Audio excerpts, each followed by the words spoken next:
Chapter 496. Didn't he Xianyao visit the Hua family so often because she liked Hua Jinyao? If Hua Jinyao had married He Xianyao at that time, their children would have grown up by now. He Xianyao cared about Hua Jinyao so much that she wouldn't want to have children. Not to mention that Hua Jinyao would coax and flatter her every day. Thinking of this, Lu Tongjia looked at He Xianyao in a different way. He Xianyao felt a little uncomfortable under Lu Tongjia's gaze. The smile on her face froze. Lu Tongjia looked away and said calmly, "Since we met, let's go together. Just put it on my card for today." After the spa, Lu Tongjia suggested that they go for afternoon tea together. It was rare for her to be so interested in the spa. She was more enthusiastic than usual. The other three felt it, but they didn't know what Lu Tongjia wanted to do. After they went to a restaurant in a nearby 5-star hotel, Lu Tongjia pulled He Xianyao over and asked her to sit next to her. "Xianyao used to visit me often, but she hasn't been coming lately." "What? You don't like me anymore?" "Why would I?" He Xianyao had been humiliated by Hua Jinyao. How could she go back to the Hua family? Although she didn't want to, the He family's business in Lin City had been taken away. She was really afraid of Hua Jinyao. "If you don't, you can come again next time. I'm old now and I like to spend time with you young people." "Auntie, you must be joking. You're not old. If I hang out with you now, people will think that you're my sister. You're such a sweet talker." Lu Tongjia's smile became brighter. "I took it seriously. Next time you have to come to see me more often." He Xianyao didn't understand what Lu Tongjia meant. Li Xiangyuan looked at Lu Tongjia's face and changed the topic. "I heard that your son got married. Jinyao has high standards. You might as well ask your daughter-in-law to accompany you instead of Xianyao." Lu Tongjia's face darkened when Li Xiangyuan mentioned Su Qingsang. She didn't hide her attitude at all. Mrs. Su and Li Xiangyuan looked at each other. Mrs. Su couldn't hide her curiosity and asked curiously, "What's wrong? You're married and you're not happy?" "Happy? What was there to be happy about? Marrying a woman like that, he had no family background, no filial piety, and most importantly, his character was questionable." Every time she thought of what Su Qingsang had done with Zhang Yichen, she wanted to tell Hua Jinyao everything. However, she also knew that she didn't have any substantial evidence. Hua Jinyao was so obsessed with Su Qingsang that he wouldn't believe anything she said. She didn't speak, so the other two didn't know where to start. Lu Tongjia didn't want to talk about Su Qingsang. She felt disgusted. When they parted, she held He Xuanyao's hand and kept asking her to play. He didn't forget to say some specious words. She had always wanted a daughter-in-law like He Xianyao who had a good family background and a good family background. She wouldn't be an illegitimate daughter like Su Qingsang who recognized her halfway. An illegitimate daughter was an illegitimate daughter, she couldn't be brought to the table. Hua Jinyao was obsessed and treated a blade of grass like a treasure. Lu Tongjia talked for a long time. Seeing that He Xianyao understood what she meant, she left. As soon as she left, Mrs. Su also left. He Xianyao sat in her seat and looked at Li Xiangshuan. She was confused. "Mom, what do you think Auntie Hua meant?" "I think she's dissatisfied with her daughter-in-law and wants Hua Jinyao to find another one." "That's impossible." She had heard a lot about the relationship between Hua Jinyao and Su Qingsang in Lin City, even though she didn't see them every day. How could Lu Tongjia have such a thought? "Didn't you hear her? She said that some women are so greedy these days. They don't want to have children and they don't want to be filial to their elders." Li Xiangshuan was a smart woman. Hearing this, she understood everything. Even if Lu Tongjia didn't say it out loud, how could he not understand her insinuations? He Xuanyao's eyes lit up because of Li Xiangshuan's words, but only for a second. She thought of the humiliation she had suffered at the hands of Hua Jinyao and Su Qingsang. She was a little scared. "Mom, then tell me, are you stupid? You'd better not get involved in this kind of thing. After all, they are mother and son. She's just dissatisfied now. When she gets over it, they'll be fine, but you'll be in trouble." After all, Li Xiangshuan had lived for a few years. She had seen this kind of thing many times. He Xianyao stopped talking, but she couldn't suppress the thought in her heart. She hadn't fought back against Su Qingsang when she humiliated her last time. But she couldn't say that to others. If she could get Lu Tongjia's support and push Su Qingsang down from the position of the young madam of the Hua family, Li Xiangshuan was still explaining the situation, clearly telling her not to get involved with the Hua family. However, He Xianyao already had an idea, so she didn't listen to a word. Seeing that her daughter didn't object, Li Xiangshuan left with her. After these people left, the place became quiet. But no one noticed that behind them, there was a spot that was blocked by a potted plant. Su Peijian sat there and the smile on her face looked very strange. Su Qingsang had slowly adapted to life in Rong City. Other than when she was on duty, she would go back to the Hua family with Hua Jinyao on weekends to spend time with old Master Hua. Although Lu Tongjia still didn't like her, she was mentally strong and didn't take Lu Tongjia's dislike to heart. As Hua Jinyao said, as long as old Master Hua was on their side, it didn't matter how much Lu Tongjia didn't like her. As for Zhang Yichen, he disappeared again after that day. Hua Jinyao mentioned that he went back to the army. Hua Jinyao seemed to be really close to this uncle of his. She could hear the closeness in Hua Jinyao's words. In fact, not only Hua Jinyao but old Master Hua also liked this nephew very much. Every time Zhang Yichen was mentioned, he was full of praise. Su Qingsang didn't know if it was an illusion, but every time old Master Hua and Hua Jinyao talked about Zhang Yichen, she always saw Lu Tongjia's face darken. Gradually, Su Qingsang figured out that Lu Tongjia didn't like Zhang Yichen, her cousin. However, what was the reason for this? At night, when they were sleeping, Su Qingsang rubbed her face against Hua Jinyao's chest and looked up at him. She wanted to say something but didn't. She mentioned her doubts to Hua Jinyao. Hua Jinyao looked at her with a smile on his face. Do you care about my mother or my uncle? Do you care about my uncle? I don't care about either. Lu Tongjia didn't like Su Qingsang. She always talked to her like that. As for Zhang Yichen, there was a misunderstanding between them. Su Qingsang later found out that he was just trying to scare her, but she still felt uncomfortable. She wanted to stay far away from him.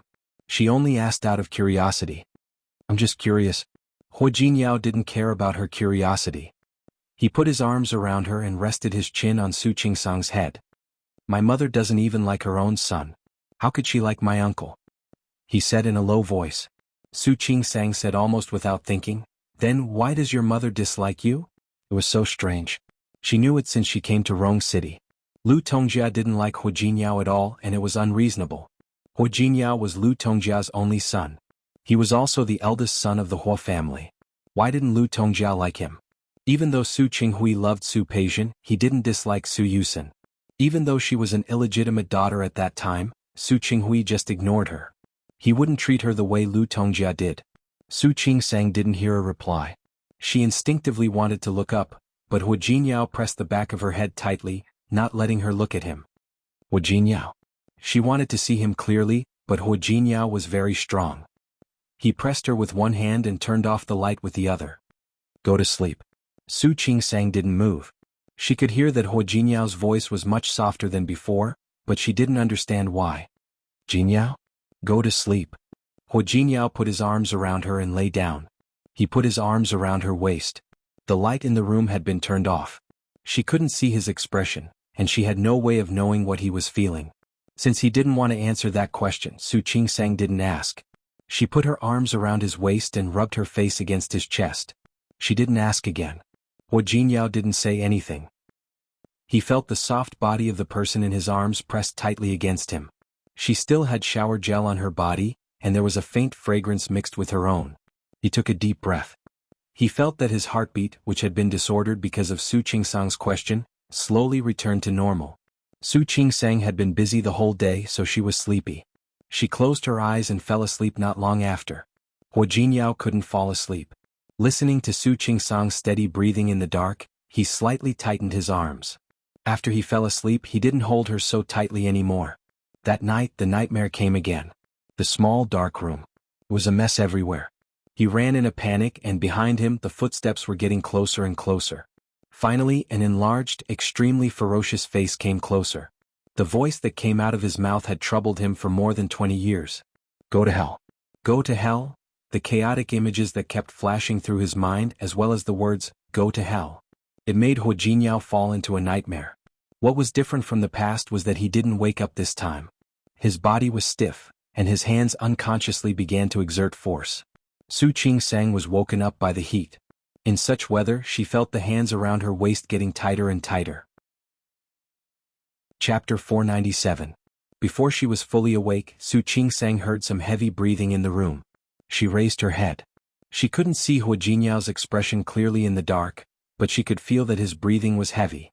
Su Qingsang raised her hand to turn on the bedside lamp and found that Hua Jinyao was sweating. She had never seen Hua Jinyao like this. Jinyao?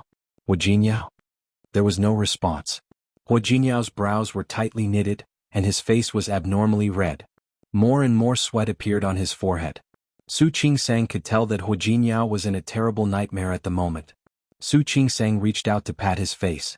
Hu Jiniao seemed to pause for a moment, but soon he frowned again. Hu Jiniao.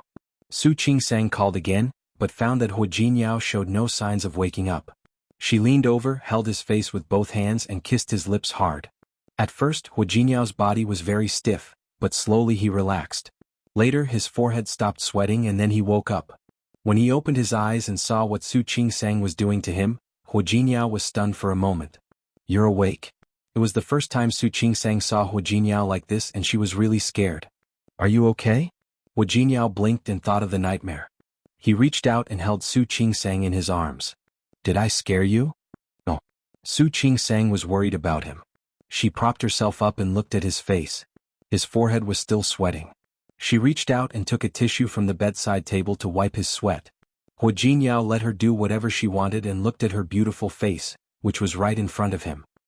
He suddenly flipped over and pressed her under his body. He lowered his head and kissed her lips heavily. It was different from the gentleness she had when she kissed him just now. His kiss was fierce, domineering and lingering. Ever since the two of them got together, Su Qingsang hadn't seen Hu Jiniao so fierce for a long time. She closed her eyes and let him do whatever he wanted. She felt that he was filling her and becoming one with her. He was crazier than ever before. She responded by wrapping her arms around his waist so that he could indulge more. When it was all over, both of them were sweating. However, Su Qingsang was not in a hurry to take a shower. He was still on top of her and her hand was still on his back. "Are you all right?" Su Qingsang sounded a little nervous. Hu Jiniao remained silent. He buried his face into Su Qingsang's neck. She felt his breath brushing against the skin of her neck. It was a little itchy and a little hot. He did not say anything and she did not rush him. Subconsciously, she gently stroked his sweaty back. Again and again she gently patted his back as if she was coaxing a child. Hu Jiniao closed his eyes and took a deep breath. "I'm fine." What could have happened to him? It was all in the past. He was no longer that child. He had grown up. Su Qingsang's lips moved. She wanted to ask him what had happened. She wanted to ask him what he was dreaming about. But in the end she didn't ask anything. She gently patted his back until she was tired and fell into a deep sleep. Hu Jiniao propped himself up after she fell asleep and looked at her little face, which was flushed because of the entanglement just now. He lowered his head and gently kissed her on the forehead. He carefully turned over and held her in his arms. He found a relatively more comfortable position so that she could sleep better. He stopped thinking about the nightmare and the hideous face in the dream. Hu Jiniao did not have any more dreams. Su Qingsang observed him for a few more nights after that day, but she did not see Hu Jiniao have any more nightmares. Of course, it was also possible that he had a nightmare but she did not notice it. After all, she slept very well most of the time. If she slept too deeply, even if he had a nightmare, she might not know. But after that day, Su Qingsang did not ask Hu Jiniao about the dream that night. After returning to the apartment in the city, Hu Jiniao became even busier. During this period of time, he had several times more social engagements than before. Sometimes he would ask her, but most of the time she did not like to go to social engagements. Hu Jiniao did not force her. If she did not want to go, he would ask Yang Wenchang. She was still curious about Hu Jiniao's nightmare. She had a feeling that Hu Jiniao's nightmare had something to do with Lu Tongjia. Why did Lu Tongjia not like Hu Jiniao? Why did Hu Jiniao have a nightmare? She believed that the two things were related. Hua Mingguang and Hu Jiniao must know, but they would not say it. Su Qingsang thought of one person, Old Master Hua. Maybe when she went to the Hua family on Friday, she could ask Old Master Hua in private. When Su Qingsang and Hu Jiniao entered the living room, they were stunned by the lively scene in front of them. In the living room, Old Master Hua was not there, nor was Hua Mingguang. Hua Mingmei and Hua Mingliang's families who usually came were not there. Other than Lu Tongjia, Li Wanyu and He Xianyao were sitting on the sofa. He Xianyao was very smart. She knew that Hu Jiniao did not like her, and she had been ignored by him several times. However, Lu Tongjia's words moved her, so she couldn't help but want to try. But she was afraid that she would be humiliated by Hu Jiniao like before. So she called Li Wanyu. Li Wanyu was Li Juanxing's younger sister and her cousin. They had a good relationship. Most importantly, Hu Jiniao was very close to Li Junxing. Hu Jiniao would not respect her, but he would respect Li Junxing. But that was only He Xuanyao's opinion. Hu Jiniao would respect Li Junxing, but only if Li Wanyu did not cause trouble. Brother Jinyao. Li Wanyu stood up when she saw Hu Jinyao. She had no other feelings for Hu Jinyao. She just saw him as a big brother. Knowing that he was married, but the person he married was neither Su Ruoli nor He Xianyao, made her feel a little uncomfortable. In her opinion, only the noble ladies in Rong City were worthy of Hu Jinyao. As for Su Qingsang, who appeared out of nowhere, who knew what kind of person she was? She had snatched Hu Jinyao away so easily. Especially He Xianyao, who had been visiting the Hua family so frequently. Everyone knew that Lu Tongjia liked her and wanted her to be her daughter-in-law. But now they were robbed by an outsider. She had become a joke in Rong City. So when she heard He Xianyao say that Lu Tongjia only wanted her to accompany Hu Jinyao, she came without thinking. Last time, Hu Jinyao embarrassed them in front of Su Qingsang. Now they had a chance to see Su Qingsang embarrass herself. They were all looking forward to it. Thinking of this, when Li Wanyu looked at Su Qingsang again, there was a faint emotion in her eyes. She probably didn't know that Lu Tongjia disliked her so much. Did she really think that she could be the young madam of the Hua family by marrying Hu Jinyao? Chapter 498. Su Qingsang saw He Xianyao at first glance. Naturally, she didn't miss the gloating look in Li Wanyu's eyes. She turned to look at Hu Jinyao and gave him a look. Hu Jinyao reached out and squeezed her palm, indicating that she had him to take care of everything. The corners of Su Qingsang's mouth lifted slightly. She found that she quite trusted Hu Jinyao now. The feeling of trusting a person, especially a man, was too subtle. But she found that she didn't have the initial resistance. Jinyao. Li Wanyu didn't miss the small interaction between Su Qingsang and Hu Jinyao. To be honest, she felt a little uncomfortable. She felt that ever since Hu Jinyao got married, he had become less and less like the old Hu Jinyao. She would rather Hu Jinyao be as cold and aloof as he used to be. She didn't want him to ignore other women and only treat Su Qingsang well. Brother Jinyao. Shenyao and I happened to be free today, so we came to visit Auntie. We were just talking about you.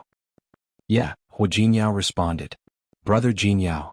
Li Wanyu was obviously dissatisfied with his cold attitude.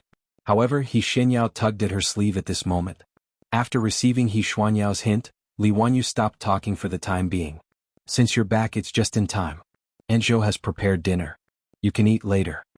As she spoke, she looked at He Xianyao affectionately and even reached out to pull her to her side. Stay and have dinner with me today.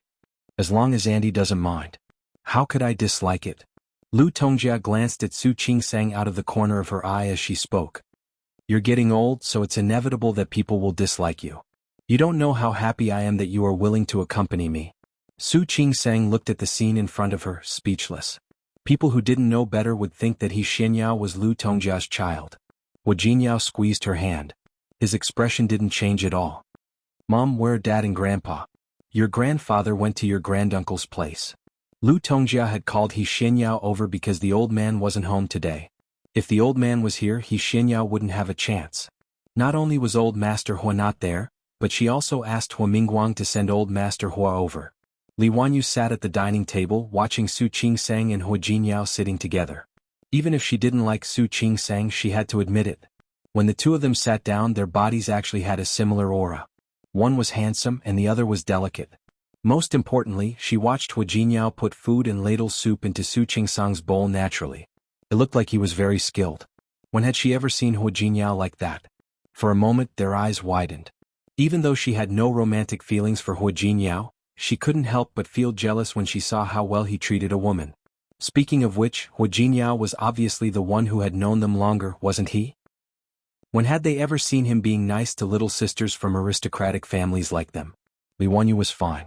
Even if she felt uncomfortable, there was no love between a man and a woman, so she only felt her teeth ache. Did these two do it on purpose?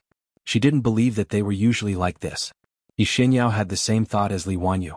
She thought the scene in front of her was a public display of affection. Brother Jinyao, does Miss Su have no hands? Does she even need you to put food into her bowl? Su Qingsang, who had picked up her bowl of soup, was stunned and looked up at He Xianyao. She was about to speak, but Hu Jinyao pressed the back of her hand. Missy is so young. How can she not see? He Xuanyao's face darkened. Seeing Lu Tongjia staring at Hu Jinyao angrily, she regained her courage and said, Of course I can see Miss Su's hands. She's an adult, but she still needs you to take care of her. Thinking about it, Brother Jinyao, you must be working hard. It's not hard at all. Hu Jinyao looked calm. Instead of restraining himself, he put more food into Su Qingsang's bowl with his chopsticks. I like to take care of her. Do you have a problem with that? He Xuanyao's face was pale. She felt like she was sitting on pins and needles. Enough. Lu Tongjia glanced at He Xianyao. How could she be liked by He Jinyao? She used to think that she was smart. How could she be so stupid? Let's eat. Why are you talking so much? She said to He Jinyao. She looked at He Xianyao again. Although she hated her for being so useless, she softened her tone and said, Xianyao, He Jinyao is just like that. He's not targeting you. Don't take it to heart. Su Qingsang really admired Lu Tongjia at this moment. She was really good at lying through her teeth. Looking at He Jinyao, she quietly put some beef into his bowl with her chopsticks and smiled at him. The meaning of that look was quite obvious. See, I'm taking care of you too. He Jinyao smiled. The corners of his mouth turned up, and he seemed to be in a good mood. He liked that Su Qingsang looked cold, but from time to time she would show a bit of slyness like a fox. The interaction between the two of them seemed to be carried out quietly. But they weren't blind. Li Wanyu looked at He Jinyao and Su Qingsang, then looked at He Xianyao. She suddenly felt that He Xuanyao's fighting ability was so weak that she probably had no chance. She had come here for nothing.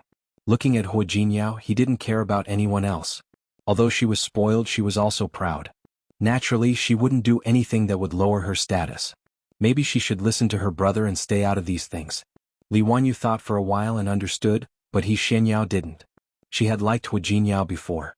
Later, when she was humiliated, she not only refused to give up, but also became more and more unwilling. Now, with Lu Tongjia's support, she felt that she could still fight for him. After dinner, Li Wanyu sat with Su Qingsang for a while. She saw that Su Qingsang and He Jinyao were so intimate, as if there was no one else around. She was more and more sure of her previous thoughts. The most important thing was that she still had to worry about Li Junxing. If Li Junxing knew that she had intervened in He Jinyao's business, he would probably be unhappy. Thinking of this, Li Wanyu didn't want to stay any longer, so she got up and said goodbye. Lu Tongjia was surprised that Li Wanyu wanted to leave so early, but Li Wanyu wasn't the highlight of the night, so she didn't have to ask her to stay. She asked He Jinyao to see Li Wanyu off. When she asked He Xianyao to come today, she specifically told her not to drive over. He Jinyao sat next to Su Qingsang and didn't move. Don't we have a chauffeur at home?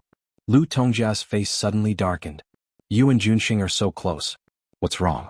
Can't you take your sister home for a while? It's okay. It's the same if the chauffeur takes her home. Li Wanyu was smart now.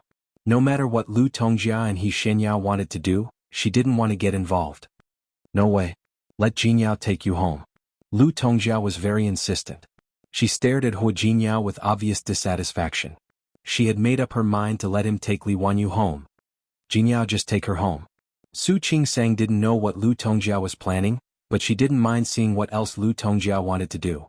He Jinyao gave Su Qingsang a disapproving look, but Su Qingsang winked at him. The two of them had been together for a few months and had gradually developed a tacit understanding. He Jinyao understood with one look from her.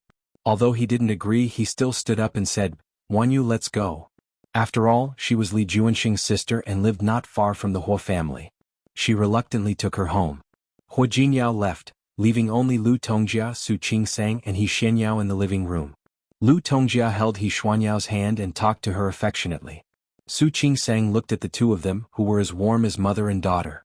Not only did she not feel annoyed, but she also found it interesting. He Xianyao was a little proud at first. But this smugness soon disappeared. Su Qingsang didn't look sad at all. She didn't even look aggrieved. Instead, she looked like she was watching a good show. Didn't she care about Lu Tongjia's feelings for her at all? She didn't know that Su Qingsang was really strong-willed. As an illegitimate daughter, she was ignored by Li Qianxue and looked down on by the servants of the Li family. Compared to them, Lu Tongjia's case was nothing. Lu Tongjia looked at Su Qingsang's calm face, and her anger rose little by little. She patted He Xuanyao's hand and said with a sigh, speaking of which, Jinyao has been busy with work these years. Thank you for coming here to keep me company. Auntie, you're welcome. I'm not being polite. I really like you. Lu Tongjia glared at Su Qingsang as she spoke. Her attitude towards He Xianyao was completely different from how she treated Su Qingsang. She looked at He Xianyao as if she was looking at her own daughter. Xianyao, it would be great if you were my daughter-in-law. Auntie. No matter how thick-skinned He Xianyao was, she was still very embarrassed. I'm telling the truth. You're so polite and considerate. I believe that if you were my daughter-in-law, you would take good care of Jinyao, and not just let him take care of you. As she spoke, she glanced at Su Qingsang again. The meaning of that look was very obvious. Su Qingsang didn't seem to see it. She touched her nose and felt that the scene in front of her was quite interesting. But it's not too late. Xianyao, are you willing to be my daughter-in-law? Su Qingsang blinked. She, the main character, was still here. Was it really okay for them to say this in front of me? Auntie. Xianyao blushed. I am willing. Su Qingsang was glad that she didn't drink water. If she drank water now, she would definitely spit it out. I knew I was right about you. Lu Tongjia breathed a sigh of relief. When she looked at Su Qingsang, there was contempt in the corner of her eyes. After all, you're much better than some selfish people who only care about themselves. Auntie? After hearing that, Su Qingsang asked casually, does Jinyao have any other brothers? Don't play dumb. I'm talking about Jinyao. Chapter 499. Auntie. Xianyao was embarrassed, but she still nodded. I do. Lu Tongjia seemed to have found some courage. She turned to Su Qingsang and said, did you hear that? She does. Yes. Su Qingsang nodded. She wasn't deaf. Missy likes to be a mistress. If she hadn't wanted to figure out what Lu Tongjia and Xianyao were up to, she would have left already. She didn't expect to hear such a ridiculous conversation. Since they were so shameless, she couldn't be blamed for being rude. Xianyao's face turned from red to white. She stared at Su Qingsang as if she wanted to burn a hole in her body. What are you talking about? Lu Tongjia couldn't bear it anymore. Who wants to be a mistress? If you don't want to be a mistress, how do you plan to marry Jinyao? Su Qingsang blinked. Her pretty face was full of confusion. Why do I remember that I'm Jinyao's wife? Why don't you just divorce Jinyao? Lu Tongjia looked at Su Qingsang and didn't hide her dissatisfaction. Why don't you look at yourself? How are you good enough for Jinyao? Auntie. It's not up to you or me to decide whether I'm good enough for him or not. It's up to Jinyao to decide. Don't you think so? At the very least, if Jinyao wants a divorce or has other thoughts, he'll come to me himself. It's not right for you to make the decision for him. Su Qingsang, you think you have him in your hands, don't you? Auntie, you may have misunderstood. Su Qingsang knew that Lu Tongjia didn't like her, but she didn't really mind. After all, she wasn't money. Not everyone liked her. Jinyao and I are equal. I don't have him in my hands and he doesn't need me to. That's one thing. Secondly, Jinyao and I have registered our marriage certificate. We are legally married. Our relationship is protected by the law. Even you don't have the right to ask for a divorce. Su Qingsang, don't you feel ashamed saying that? What did you do to make Jinyao marry you? Do you really think other people are stupid and can't figure it out? What method did she use? Su Qingsang blinked her eyes. She really didn't know when she had played tricks on Jinyao. Su Qingsang, if you still want to save face, you should take the initiative to give up your position. Don't make everyone look bad when the time comes. Auntie, I'm sorry. It was precisely because I wanted face that I couldn't give up my position. After all, I didn't cheat and I didn't do anything wrong. Why should I ask to leave the court? You haven't done anything wrong? You don't even want to have children. Why would the Hua family need a daughter-in-law like you? Or have you changed your mind now? Are you willing to have children now? I don't want to. Su Qingsang was not averse to having children. After all, she was an obstetrician and gynecologist. She just felt that it was still too early for her to have a child 2 years later. However, now that she was provoked by Lu Tongjia's aggressive attitude, she became rebellious. Auntie, I can tell you very clearly. I've already discussed it with Jinyao. We don't plan on having children anytime soon. Lu Tongjia was so angry that she laughed. Listen. You don't want to have children with Jinyao, and you want to stop others from having children? How can you do that in the world? Su Qingsang frowned. Before she could speak, Lu Tongjia continued, you saw it yourself. Xianyao is better than you in all aspects, whether in terms of family background or appearance. Most importantly, she is sincere to Jinyao. She doesn't have any ulterior motives. She is willing to do everything for Jinyao to bear his children. You can't do those things. If you have self-awareness, you should divorce Jinyao as soon as possible. Don't waste his time. Xianyao blushed and sat on the side without saying anything. Su Qingsang looked at the shy look on her face and suddenly smiled. Auntie, I don't dare to say whether I will waste his time or not. But if Missy really wants to be with him, I'm afraid that will really be a waste of his time. Her slightly narrowed eyes were full of cunning. She had known that He Shenyao was shameless for a long time. Since that was the case, there was no need to save her face. After all, she took off her clothes and slept with Jinyao, but he didn't have any reaction. Under such circumstances, how could Jinyao have a child with her? He Xuanyao's face was like a color palette that had been overturned. Her face was green, then white, then red, then black. She looked at Su Qingsang and suddenly stood up. She bit her lip and was about to rush out. Shenyao. Lu Tongjia grabbed her hand and turned to look at Su Qingsang. What nonsense are you talking about? You can ask Jinyao whether I'm talking nonsense or not. Su Qingsang stood up. She was tired of watching the show and didn't want to see it anymore. Miss He, if you want to have a child with Jinyao, I won't object. But the premise is that you can find a way to make Jinyao interested in you. Otherwise, how are you going to have a child? You are shameless. He Shenyao knew what she had done, but when she saw the faint doubt on Lu Tongjia's face, she couldn't say what she had done. She turned to Su Qingsang and said, "Don't be too proud. Jinyao is just infatuated with you. He will see it sooner or later." Yes, it's okay. Infatuation is better than not having feelings for you. But you should think about what you can do next time. After all, you stripped naked in front of a man but he ignored you. That's so embarrassing. He Shenyao bit her lip hard. She didn't care that Lu Tongjia was still holding her hand. She shook off Lu Tongjia's hand and rushed out without looking back. She left in a hurry, but Su Qingsang could still hear her sobbing and see a few drops of tears falling from her eyes. Lu Tongjia's face darkened. She stared at Su Qingsang with her sharp eyes as if she wanted to pierce through her. Okay. I didn't know that you were such a sharp-tongued person. Annie, you are too kind. Su Qingsang took it as a compliment. I'm actually quite clumsy. I just like to tell the truth. Lu Tongjia's face turned green. Okay. You are indeed a schemer. I want to see. How long can you use those tricks on Jinyao? Andy, I want to know too. How about I ask him for you next time? Su Qingsang found that she was becoming more and more shameless in front of Lu Tongjia. Lu Tongjia was so angry that she couldn't speak. In the end, she could only glare at Su Qingsang, turn around and go upstairs without looking back. Su Qingsang felt a little helpless. Although she knew that it wasn't entirely her fault, she felt a little wrong that Lu Tongjia hated her so much. She turned around and saw that Hu Jinyao had come back. He stood at the gate and looked at her with a faint smile on his face. You're back. Before she could walk up to him, Hu Jinyao had already walked up to her, reached out and pulled her into his arms. He lowered his head and kissed her forehead, with a smile on his face. You didn't give it away? Why are you back so soon? Not far. Hu Jinyao didn't want to tell her that he had warned Li Wanyu in the car. He was willing to care about his friendship with Li Junxing, but Li Wanyu had to think clearly about whether she was going to go against him.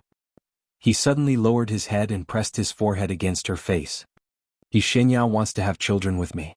You don't object? What are you thinking? Su Qingsang blushed. Did he hear that? I'm not interested in her. Hu Jinyao suddenly carried her in his arms. But I don't agree with what you said. He lowered his head and looked at her, his eyes full of seriousness. Next time, if someone says they want to have children with me, you can just say that I don't agree. After all, I'm yours now.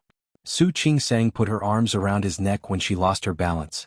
She also raised her head to look at him. Mine alone? Of course. Mrs. Hua. Su Qingsang smiled because of the way he called her Mrs. Hua. The drama she had just watched would be a sideshow. She took the initiative to put her lips on his and gave him a sweet kiss. However, when she was about to move away, Hu Jinyao caught her lips and deepened the kiss. With his tall figure, Hu Jinyao easily carried Su Qingsang upstairs. As for He Shenyao, who had made such a scene today, who cared about her? When Su Qingsang saw Shi Mengwan at the airport, her face was especially bright. She almost jumped up and hugged her. Previously, Shi Mengwan had said that she would come to Rong City to play with her. However, after waiting for more than a week, there was no news. She thought that she wouldn't come. Seriously, you only sent me a message before you got on the plane. Fortunately, I didn't have surgery today. Otherwise, I wouldn't have been able to pick you up. Although she didn't have surgery today, she had to go to work. Fortunately, Sun Huiya saw that she usually behaved well. She agreed immediately when she asked for leave for a while. I just wanted to give you a surprise. Shi Mengwan pulled her clothes. Although it was already spring in Rong City, it was much colder than Lin City. Looking around, she was a little disappointed. Why is there no snow? Did you think there would be snow? It melted long ago. Why didn't you say so earlier? I'll take you to the snow country next time. The snow had melted long ago. Besides, even in the north, it didn't snow every day. Okay. But this time I'll eat you first. Warmly welcome. Su Qingsang took the luggage from her hands and took her to the parking lot outside. After putting her luggage in her car, Su Qingsang and Hua Jinyao got in. When Shi Mingwan got off the plane, she wore a scarf and sunglasses. Now that she was in the car, she took off the scarf and sunglasses, revealing her face. Su Qingsang was about to start the car, but when she saw her face, she stopped. She leaned over and stared at Shi Mingwan's face. Chapter 500. Really? Shi Mingwan touched her face and looked at Su Qingsang with a guilty smile. Maybe it's because I stayed up late drawing last night. Su Qingsang poked her forehead. I'm not in Lin City and you're messing around, aren't you? I'm not messing around. Shi Mingwan's smile became more and more stiff when she thought of running into Zhan Haoza again yesterday. Meeting Su Qingsang's concerned eyes, she reached out and hooked her arm. She said half-jokingly, "Who told you to abandon me? You're not in Lin City and I can't even eat." "Poor you." Su Qingsang clicked her tongue and patted her on the shoulder.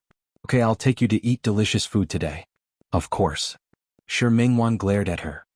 "You're the wife of the president of Tianyu Group. Aren't you embarrassed to ask me to eat at a roadside stall? There's nothing to be embarrassed about. If you complain again, I'll treat you to spicy hot pot." Spicy hot pot. Speaking of which, the two of them ate quite a lot when they first lived together. Because there was one not far away from them, it was convenient and simple. "Okay. I'll eat it if you dare to treat me. After eating, I'll post it on WeChat and Weibo.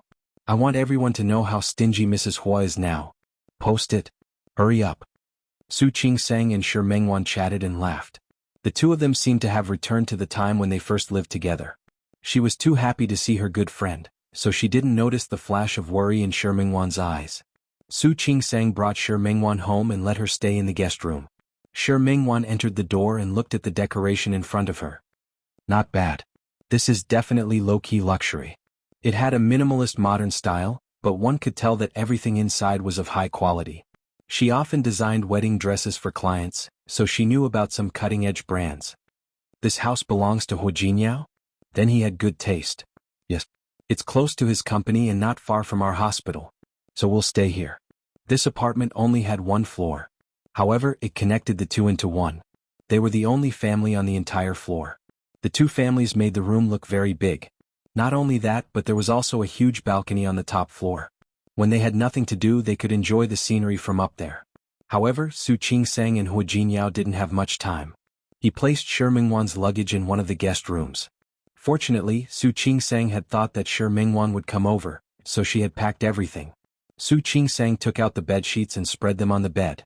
Shi Mingwan wanted to do it, but Su Qingsang asked her to sit down and chat with her. Shi Mingwan looked around but didn't see Xiang Kaiping. She was a little confused. Why didn't I see Auntie? Isn't she living with you? With Xiang Caiping's personality, why didn't she live with Su Qingsang? Su Qingsang paused in the middle of making the bed. She felt that she couldn't explain it clearly on the phone. Now that she was here, she finally had the time to tell Shi Mingwan about her background. She told Xiang Kaiping about how she and Li Qianxue had reconciled with each other and how Li Qianxue had accompanied her to Rong City before the Lunar New Year. She told Xiang Kaiping about how she and Li Qianxue had come to Rong City together. Even now, Li Qianxue still video-called her almost every day. As for Old Master Li and Su Yusin, they were slowly building a relationship. That's what happened. The bed was already made. Su Qingsang looked at Shi Mingwan, who was dumbfounded and shocked. Finally, she clicked her tongue, stood up, walked to Su Qingsang and walked around her. "Oh my God. Your background is actually so bizarre?" Su Qingsang found it unbelievable. "I didn't believe it at first. But the paternity test can't be fake." Moreover, only she knew that she was touched, grateful and protective of Xiang Kaiping, but she didn't have the instinct to get close to her. Shi Mingwan suddenly patted her on the shoulder. "Good girl, you knew it during the New Year, didn't you? You didn't tell me? You're not a good friend." Su Qingsang pressed her lips into a straight line and looked a little guilty. "I'm sorry. It's not that I didn't tell you on purpose." She didn't know what to say. More importantly, the situation at the time didn't allow for it. You know how my mother, Auntie Xiang, was at that time. Her waist was injured and she wasn't in good spirits. I was afraid that if you knew, you wouldn't be able to hide your emotions and give yourself away in front of her. So I didn't say it. Besides, she had decided to treat Xiang Kaiping as her own mother. What did it matter whether she said it or not? Shi Mingwan nodded. Although she could control her emotions, it was really a little difficult to guarantee that she wouldn't reveal anything. It must have been hard for you. You hid it for so long? Speaking of which, you stayed with her for so long. Didn't she suspect anything? No. Su Qingsang shook her head. Why would she suspect anything? She felt guilty and uneasy at that time, so she naturally wouldn't think so much. That's true. Thinking of what Xiang Kaiping said in front of her at that time, Shi Mingwan could really understand. Then where is Auntie Xiang now? I didn't ask any more. Su Qingsang thought of the last time she met Xiang Kaiping. She blamed her for not telling her earlier, and the two of them parted on bad terms. But I heard that Su Peijian has accepted her as her mother and moved in with her. I think she should be slowly building a relationship with Su Peijian. Speaking of which, it was really a very tragic thing. She and Li Qianxue, Xiang Kaiping and Su Peijian. They were mother and daughter, but because of Su Qinghui's actions, they had to rebuild their mother-daughter relationship. They were related by blood, but they couldn't get along like a normal mother and daughter. Shi Mingwan quite liked Xiang Kaiping. Thinking of Su Peijian's personality, she instinctively frowned. With Su Peijian's personality, will she accept Auntie Xiang? Why do I feel that this is so magical? Why not? Su Qingsang didn't think it was strange. After all, she is her biological mother. Moreover, she had her own reasons for abandoning her. Maybe. Shi Mingwan didn't want to talk about conspiracy theories. Anyway, she felt that Su Peijian wasn't the kind of person who would so easily accept a strange woman as her mother. So, you and your mother are your biological mother? How is your relationship now? She didn't forget that every time Li Qianxue saw Su Qingsang, she would look at her with disdain. His face was filled with disdain and disregard. Now that she knows that Su Qingsang is her biological daughter, her expression must be very interesting. It was a pity that she didn't get to see it. That's good. She had been busy with work recently. After all, my father left the Li Corporation and she has to make many decisions. Old Master Li was getting on in years. Li Qianxue couldn't bear to see him work himself to death. Therefore, Li Qianxue was now in charge of the company. Su Yusin didn't live on campus anymore. When he was free, he would go to the company to help out. In any case, his grades were good and he would not lag behind in his studies. Helping out at the company could be considered as an early internship. Although Li Qianxue didn't need Su Yusin to be so busy, it would be better to have a child to accompany her. Your father is no longer in the Li Corporation? So where is he now? What are you doing? I don't know. Su Qingsang shook her head. She really had no idea. He had heard from Su Yusin that Su Qinghui had visited him a few times and only said some words of concern. He also apologized to Su Yusin for neglecting him in the past. Also, asked him to take care of the family. He said that he was about to become an adult and was an adult. Su Qingsang didn't know if he had visited Li Qianxue.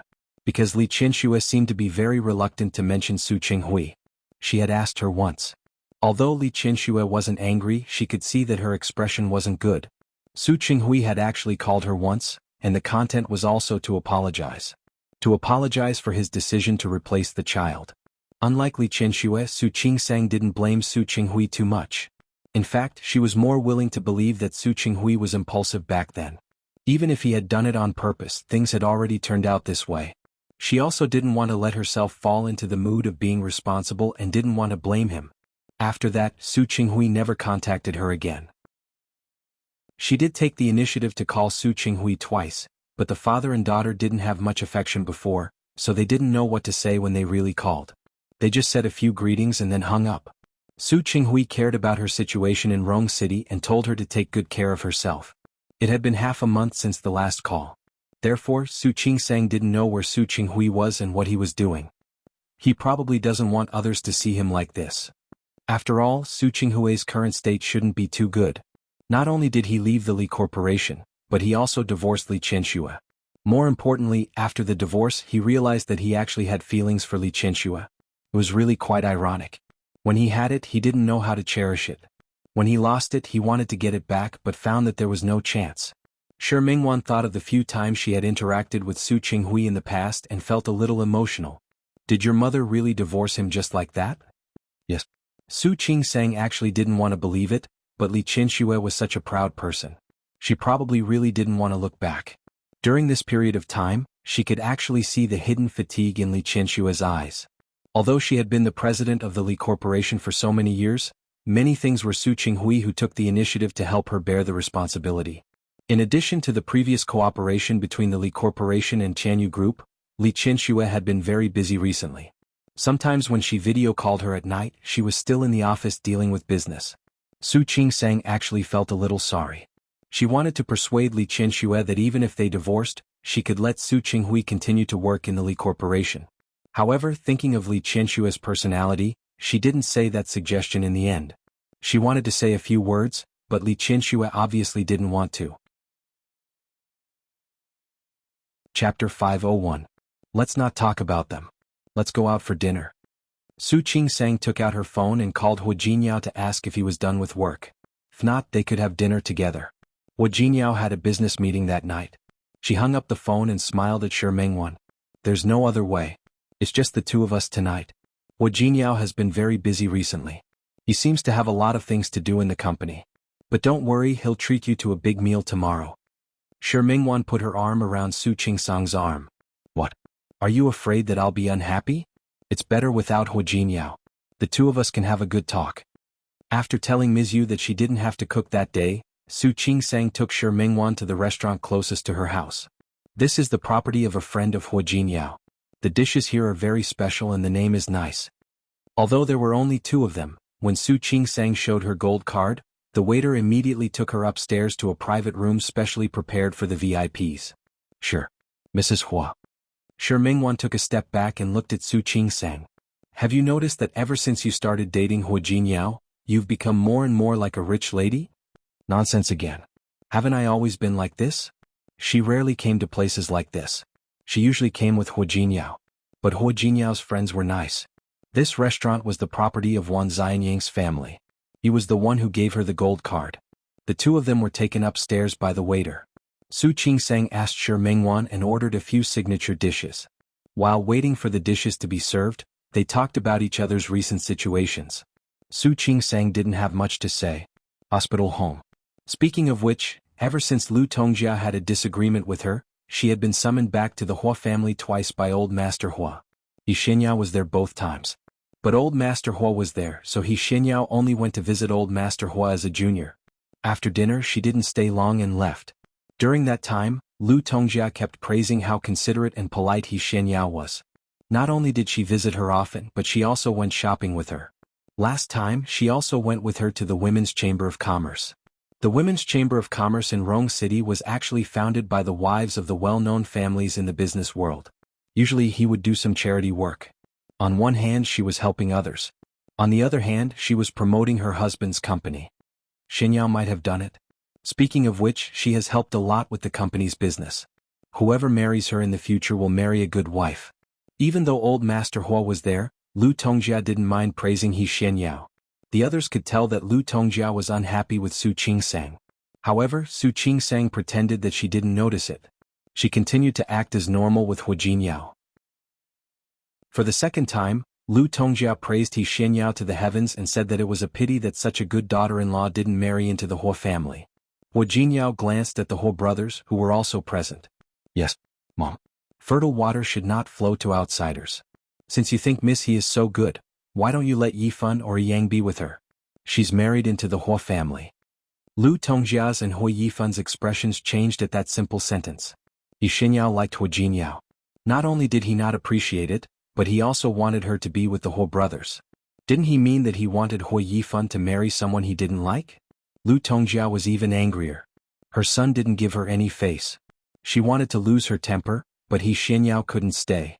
No matter how thick-skinned she was, she couldn't stand being kicked around like a ball. She ran away before the meal was finished. After she left, no matter how unhappy Hua Yifan and Lu Tongjia were, they couldn't do anything.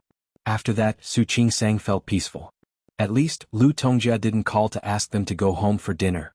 Su Qingsang and Hua Jinyao could handle these things themselves, so Su Qingsang didn't think it was necessary to tell Shi Mengwan. I'm fine, but you. Su Qingsang looked at the faint shadow under Shi Mengwan's eyes. Although I'm not in Lin City, don't work too hard. That was your own studio to begin with. It doesn't matter if you have more or less jobs. Don't risk your life for money. No, I didn't. I just took 2 more jobs after the design competition. Don't worry. I'll be relieved after this. Shi Mingwan lowered her head and used the act of drinking water to hide her guilty conscience. Su Qingsang had been her good friend for many years. If Shi Mingwan acted the slightest bit weird, Shi Mingwan would easily notice. Mingwan, why don't you come to Rong City to develop your career? Su Qingsang suggested seriously. You see, you have a studio anyway. It's the same wherever you go. If you come to Rong City, we'll have company again. What do you think? No.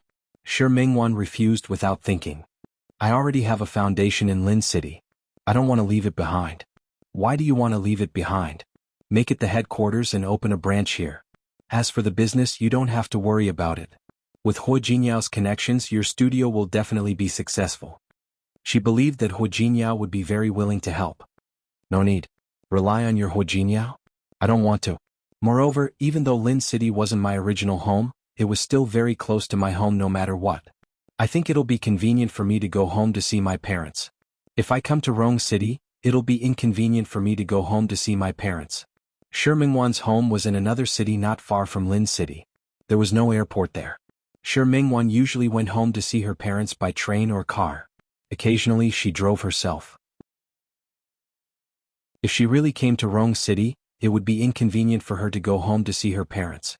It's fine if you don't come, but you have to promise me. Take good care of yourself. Don't worry. I will. Shi Mingwan was too embarrassed to say that she didn't look very well these days because of Zhang Haoze, and it had nothing to do with her staying up late to draw pictures. Su Qingsang was really worried when she said that. Shi Mingwan used to draw day and night. In the past, she lived close to Lin City, so she always had time to keep an eye on her. Now she was really worried. Thinking about it, she suddenly had a suggestion. Speaking of which, since you're here, why don't I ask Hu Jinyao to take you to meet his childhood friends next time?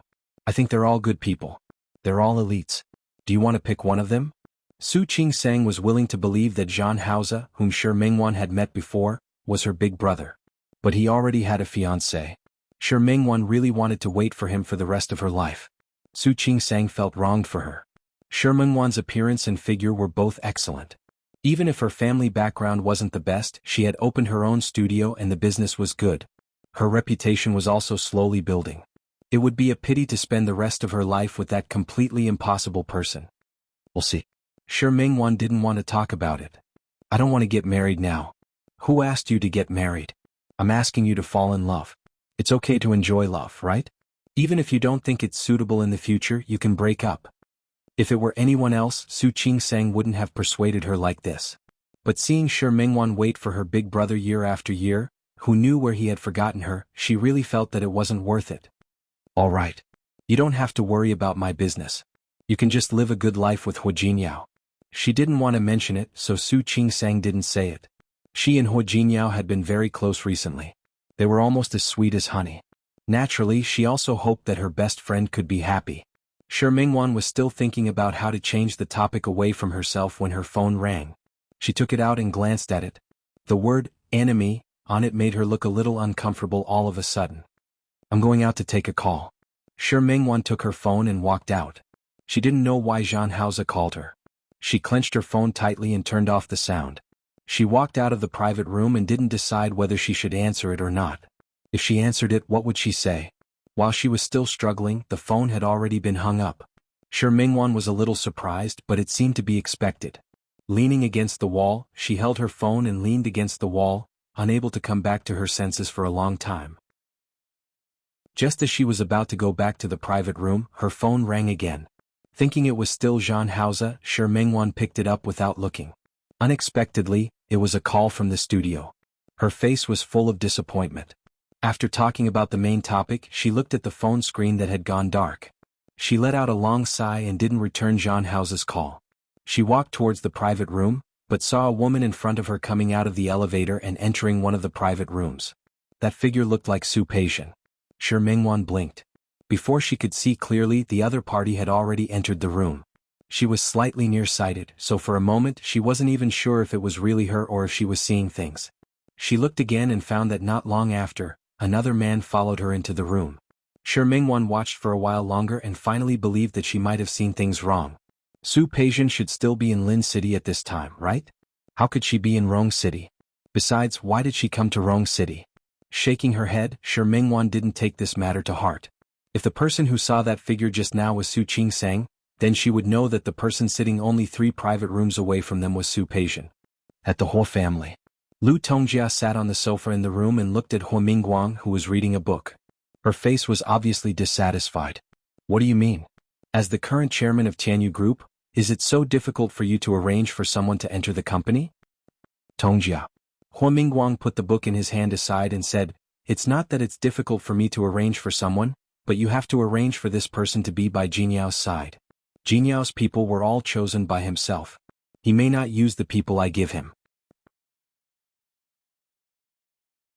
Chapter 502.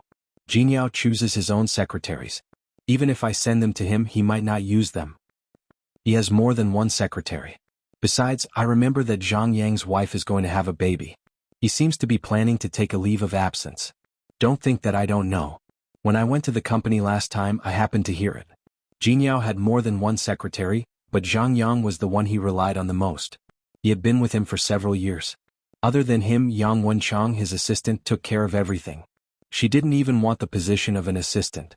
She just wanted a secretary, and it wasn't a particularly important position.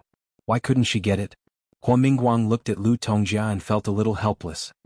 He knew what his wife was thinking. Tongjia, Jinyao is already married. What did I do? Lu Tongjia looked at Huo Mingguang. She didn't think she did anything wrong. What did I do? I did it for his own good. Only Huo Jinyao would treat such a woman like a treasure. Huo Mingguang didn't know what to say. He didn't have a problem with Su Qingsang. To Jinyao, no matter what, Huo Jinyao was his son. Even if he couldn't get over it, he wouldn't be as angry as Lu Tongjia. I don't care. I don't care how you do it. Anyway, I'll leave it to you. You don't have to be so angry. I'll ask someone to arrange it tomorrow. Is that okay? Lu Tongjia finally looked a little better, but there was still a hint of worry on her face. Huo Mingguang got up, walked to Lu Tongjia and put his arm around her shoulder. I won't try to persuade you. I'm just afraid that Jinyao will be dissatisfied with you in the end. Why then? He'll be dissatisfied with me? Lu Tongjia sneered. I don't need him to be satisfied with me. Which one of the things he has done has satisfied me? None, not a single one. If he doesn't satisfy me, why should I satisfy him? Am I his mother? Or is he my mother? Huo Mingguang didn't say anything. He just patted her shoulder. Lu Tongjia was depressed. She leaned her face against his chest. Mingguang, do you think I'm being unreasonable? The last time she brought He Shenyao home, old Master Huo was very dissatisfied with her and looked very angry. Later, she didn't forget to tell Huo Mingguang in private to restrain herself. Restrain? Why did she have to restrain herself? Huo Jinyao didn't restrain himself at all. She hated the old man for being so biased. It was clear that Huo Jinyao had made such a big mistake. It was clear that he had wronged everyone in the family. How could old Master Huo let him off lightly? No. Huo Mingguang had been married to Lu Tongjia for more than 30 years. They had gone through ups and downs together, so he knew her very well. He knew the pain in her heart, and he also knew the difficulty in her heart. Mingguang. To tell you the truth, I really don't want to see my grandson come out of the womb of a woman like Su Qingsang. He was full of schemes and tricks. You didn't see the way she talked to me before. I really don't like her. Of course, she would not admit that she disliked Huo Jinyao even more. Because she didn't like Huo Jinyao, she was very critical of Su Qingsang. Huo Mingguang understood. Alright, don't think too much about it. I'll arrange the people for you. As for what happens next, it's not my business. Okay. Lu Tongjia nodded and looked up at Huo Mingguang. Her eyes were a little red. Mingguang, thank you. Huo Mingguang was silent and sighed in his heart. After so many years, he also had a grudge against Huo Jinyao, so he let Lu Tongjia do whatever she wanted. However, thinking of how much Huo Jinyao cared for Su Qingsang, Huo Mingguang suddenly had a vague premonition. This time, Lu Tongjia probably wouldn't get what she wanted. Shi Mingguang looked at the antique door in front of her and looked a little impressed. The environment here is really good. How did you find out? I don't need to find out. Su Qingsang glanced at her and shook the gold card in her hand. Huo Jinyao told me yesterday. He said that this place is good. It's just the right season to come here. It was Friday and Huo Jinyao had to go to work. He couldn't accompany them. More importantly, he knew that Su Qingsang wanted to have a good time with Shi Mingguang and her 2 good friends. President Huo is quite a good person. Shi Mingwan gave her an ambiguous look. But you really don't have to ask for leave to accompany me. It's not like I haven't traveled alone before. That's different. You came all the way here. I have to be a good host. Su Qingsang took her hand and said, let's go. Speaking of which, it's all thanks to you. After all, it's my first time here. If it weren't for the GPS and Hua Jinyao telling her the place yesterday, she might not have been able to find it. Just say that you wanted to come out and have fun, so you used me as an excuse. Shi Mingwan joked with Su Qingsang. Su Qingsang nodded repeatedly. Wow, you saw through me? I'm going to kill you. As she spoke, she reached out her hand and was about to strangle her. Shi Mingwan laughed and dodged it. After a while, the two of them entered the door together. This time, Su Qingsang brought Shi Mingwan here to go to the hot spring. This place was a gift from a client who had worked with Hua Jinyao. After that person gave the gold card to Hua Jinyao, he had only brought a few of his childhood friends here twice. This time, when Shi Mingwan came, he thought of this place. All the buildings were designed to imitate the Suzhou Gardens and looked antique. However, the privacy inside was very good.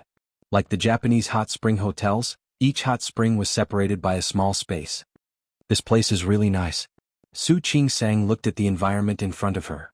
It looks even bigger than the hot spring hotel I went to in Japan. And the environment is even better. It's not bad. Shi Mingwan also nodded, her face full of admiration. Let's go. Let's enjoy ourselves today. I heard that there's a spa next door. We can go there after we finish the hot spring. Then what are we waiting for? I can't wait. Su Qingsang and Shi Mingwan first took a good look around the club. Although it was already winter, she didn't know what method the people in the club used. There were a lot of green plants that she didn't know the names of, and there were even plum blossoms. Wow. Shi Mingwan couldn't help but exclaim, why are the plum blossoms blooming at this time? Shouldn't it have bloomed already? Almost. Look, the flowering period is almost over. We're in luck. Some of the plum blossoms were about to wither.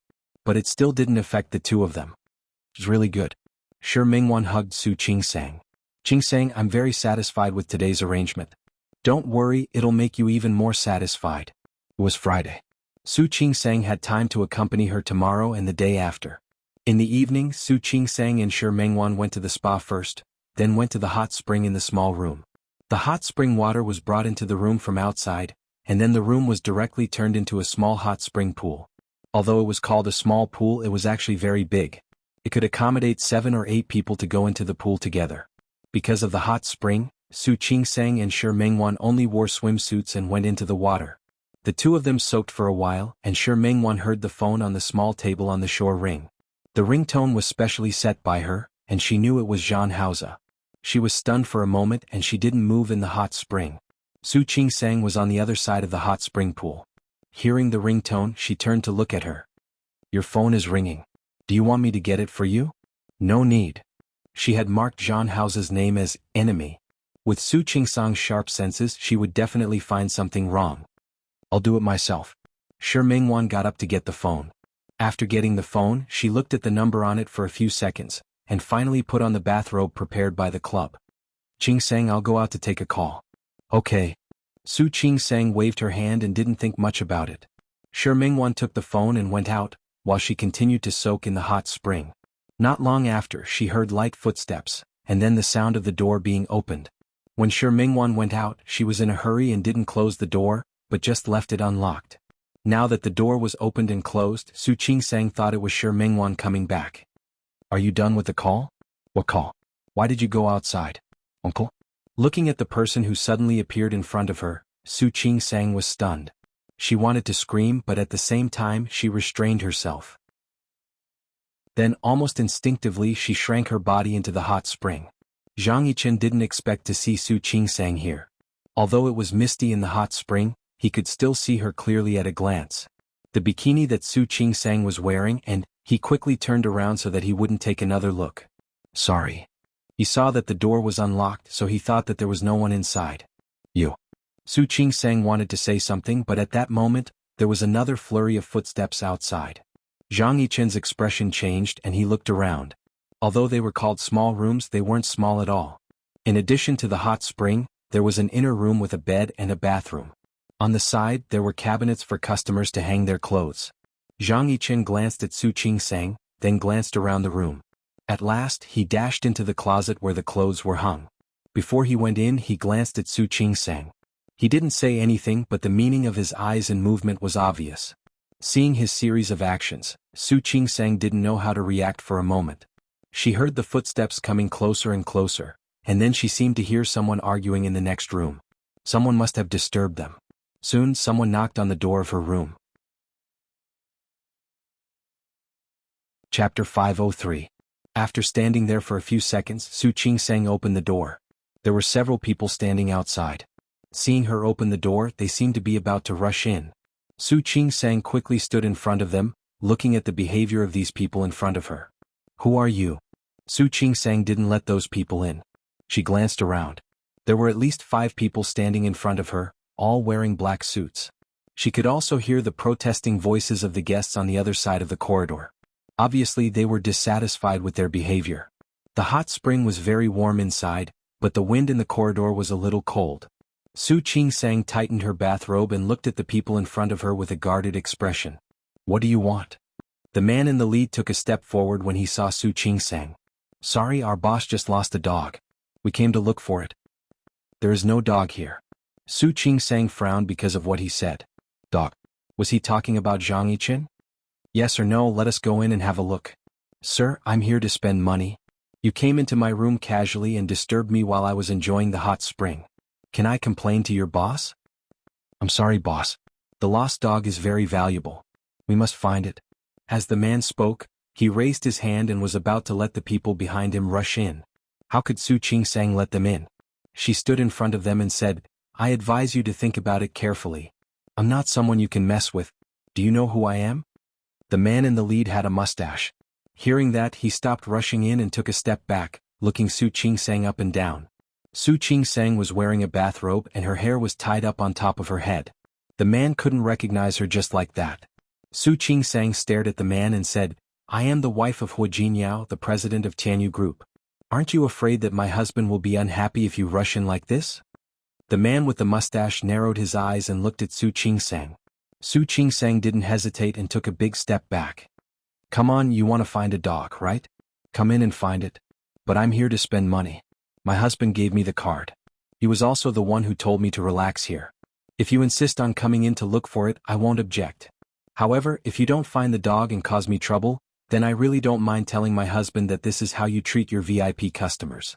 The mustache man still wanted to say something, but the person standing behind him took a step forward and said something to the mustache man. The man with a mustache stood there and stared at Su Qingsang. He didn't make any move to rush in, but he still had to say, We're just looking for a dog. Madam, please let us go in and take a look. I said there are no dogs here. I'm a big man. How could I not know if a dog came in or not? Or could it be that you're doing this on purpose to make me unhappy? When she said this, the manager of the club also came over. He obviously knew that Su Qingsang was here with the limited VIP gold card. When he saw Su Qingsang, he nodded vigorously with an apologetic smile on his face. Sorry. Mrs. Hua, your subordinates are immature. They're not targeting you. It's just that this dog is really my boss's beloved pet, so we must find it. Please do my boss a favor and let my people in to take a look. Just one look. Don't worry. We promise not to disturb you. Su Qingsang stood still, obviously not intending to move away. The manager could only go further. Mrs. Hua, don't worry. Our boss and Mr. Hua also know each other. They are both people in the business circle of Rong City. I believe that even if Mr. Hua was here, he would give our boss face. Why don't you let us disturb you for a few minutes? Hearing what the manager said, Su Qingsang smiled and said, Okay. Just a few minutes, right? It's okay. Come in and look for it. As she spoke, she took 2 steps into the room and then stood in front of the wardrobe casually. Go ahead. The club manager glanced at the mustache man. He came in with a few people to take a look around. The room was so big that it was easy to see if there was anyone hiding in it. The man stepped back and looked at Su Qingsang's position. Behind her was the wardrobe. The mustache man obviously wanted to look at the wardrobe. Su Qingsang smiled when she met his eyes. Sir, do you still want to search the wardrobe? What? Do you suspect that your dog can run in by itself? Come and find. As she spoke, she pretended to pull the door of the wardrobe. The mustache man cleared his throat. No need. Sorry to disturb you. The club manager also nodded vigorously. Sorry to disturb you, Mrs. Hua. We will go to Mr. Hua's place to apologize another day. No need to apologize. Su Qingsang crossed her arms in front of her chest. I came here to relax. To put it bluntly, I came here to enjoy myself. Since you know that I disturbed you, why don't you leave? What? You don't want me to stay here anymore, do you? Is this how you do business? Sorry, we will leave now. We are really sorry to disturb you, Mrs. Hua. Please understand. As the club manager spoke, the mustache man was still staring at the wardrobe behind Su Qingsang. It was obvious that he wanted to open the wardrobe and search it again. His gaze made Su Qingsang even angrier. She took a step forward, her face full of anger for being disturbed. After the manager repeatedly apologized and said that all of Su Qingsang's expenses that day were free, he left with the mustache man and the others. Su Qingsang didn't relax because they were leaving. Instead, she kept standing in front of the wardrobe. Her face was always in an unhappy state, which made the man with the mustache turn around and look at her for the last time before he left without any more doubts. Su Qingsang looked casual, but only she knew how stiff she was and how nervous she was. When the last person left, she slowly walked up and closed the door. As soon as the door was closed, she leaned against the door and didn't move. Only she felt a layer of cold sweat on her back. Just now, she was really worried that the mustache man wouldn't give up and would insist on opening the wardrobe. She waited for a while to make sure that the sound outside was far away, then went forward and opened the wardrobe. Zhang Yichen walked out of the wardrobe. Thank you. You're welcome. Su Qingsang shook her head and looked at Zhang Yichen's clothes. He was also wearing black. They were looking for you just now. Yes. Can I ask, what did you do? Su Qingsang asked, then realized that she didn't ask. With Zhang Yichen's status, he couldn't say anything. Nothing. I took something from their boss. Zhang Yichen didn't say anything. Su Qingsang didn't ask any more. The people outside the door hadn't left yet, and Zhang Yichen couldn't just leave like that. Looking at Su Qingsang, who seemed to be a little embarrassed, he thanked her very sincerely. You're welcome. Su Qingsang had already calmed down. She believed that if those people wanted to come back, they wouldn't do it now. I should thank you. You gave me a chance to use my identity to pressure people. Whether it was in Lin City or Rong City now, this was the first time she used her identity to pressure people. It was interesting to think about it. Zhang Yichen looked at her. This woman was undoubtedly very smart. She had predicted all the possible reactions of those people. I think Hu Jinyao won't mind you using his identity to pressure people. Of course. He might be more than happy to do so. Thinking of Hu Jinyao, Su Qingsang's lips turned up into a faint smile. If Hu Jinyao found out about what happened today, he might even help her vent her anger again. That guy hated it when people bullied her. When she thought of Hu Jinyao, her eyes softened. Her face, which was originally only 7 points, instantly turned into 10 points. Zhang Yichen looked at her face. For a moment he couldn't move his eyes away. Sensing his gaze, Su Qingsang's smile immediately disappeared. She took a step back uncomfortably. How are you going to leave later? Why do I remember that they have surveillance cameras? My colleague broke the surveillance cameras. The time limit was 15 minutes. It had been 10 minutes since he came in. Speaking of which, he should leave now. But they are looking for you all over the world. I don't think it's easy for you to leave, right? Su Qingsang didn't want to be nosy. However, since he was here now, she might as well ask him something. After all, he was Hu Jinyao's uncle. It's okay. I have a way. While speaking, Zhang Yichen tried to keep his eyes on Su Qingsang's face. The bathrobe she was wearing was a little too big. Even though she pulled it tight, her delicate collarbones could still be seen. Also, she crossed her arms in front of her chest, which made her figure stand out. She had just been in the hot spring. Because of that, her skin looked beautiful and pink. She was as beautiful as a lotus flower that had just emerged from the water. Zhang Yichen couldn't help but think of Su Qingsang in the hot spring. Her shoulders were smooth and her skin was smooth. It turned out that the beauties in the books were real people in reality. Zhang Yichen clenched his hands and forced himself to look away. Su Qingsang didn't ask any more questions. Since Zhang Yichen said he had a way, she didn't need to worry about it. The two of them didn't say anything. They just stood there facing each other. The silence was a little awkward. Realizing the situation in front of her, Su Qingsang took a step back, wondering why Shi Mengwan hadn't shown up yet. Zhang Yichen's jaw tightened when he saw what she was doing. He tried his best to ignore her evasive attitude. He told himself that she was married and was his niece's wife. Are you in the hot spring alone? Zhang Yichen saw the door open. He thought it was an empty room, so he rushed in. He thought he could find a chance to hide. Chapter 504. Su Qingsang shook her head and said, "No, I came with a friend." After that, they didn't say anything else. Su Qingsang was wearing a bathrobe, but her clothes were disheveled. She felt very uncomfortable thinking about how to end the situation. Zhang Yiqin frowned at the awkwardness on her face. He was about to say something when someone knocked on the door. Su Qingsang and Zhang Yiqin looked at the door at the same time. They both thought that the other person had returned. Zhang Yiqin glanced around. He couldn't hide in the wardrobe anymore. There was a small window in the bathroom, but he couldn't get through it. Su Qingsang looked anxious as well. Under such circumstances, where could Zhang Yiqin hide? Zhang Yiqin was about to go to the bathroom when Su Qingsang heard Shi Mingwan's voice. "Why did you lock the door?" "I didn't lock it just now." Su Qingsang was relieved to hear Shi Mingwan's voice. She glanced at Zhang Yiqin to tell him that it was okay. She turned to open the door for Shi Mingwan. As soon as the door was opened, she pulled Shi Mingwan in. She moved so fast that Shi Mingwan didn't have time to react. "Qingsang, you." Shi Mingwan saw Zhang Yiqin when the door was closed. She gasped, then turned to Su Qingsang with her eyes wide open. This is Hu Jinyao's uncle Zhang Yiqin." Su Qingsang pointed at Shi Mingwan. "This is Shi Mingwan, my friend. Nice to meet you." Zhang Yiqin was quite calm. He greeted Shi Mingwan like this. "Nice to meet you." Shi Mingwan blinked and looked at Su Qingsang without saying a word. "Nothing. I just happened to meet him." Hu Jinyao didn't allow Su Qingsang to tell Shi Mingwan what Zhang Yiqin had done. Surprisingly, Shi Mingwan didn't want to keep asking. Su Qingsang also forgot to ask Shi Mingwan why she took so long to make a phone call. Normally, she would have noticed that something was wrong with Shi Mingwan. With Zhang Yiqin there, Su Qingsang and Shi Mingwan didn't want to go into the bathroom again. The two of them had just started bathing and wanted to stay a little longer. Su Qingsang looked at Zhang Yiqin, then at Shi Mingwan. "Mingwan, shall we go back to our room and get some rest?" "Sure." Although they all wore swimsuits when they soaked in the hot spring, it was really embarrassing to have such a big man standing next to them. "Then you." Both of them looked at Zhang Yiqin. The hot spring room and their room were on opposite sides of the club. If they wanted to go back, they had to go through a corridor and then a small courtyard.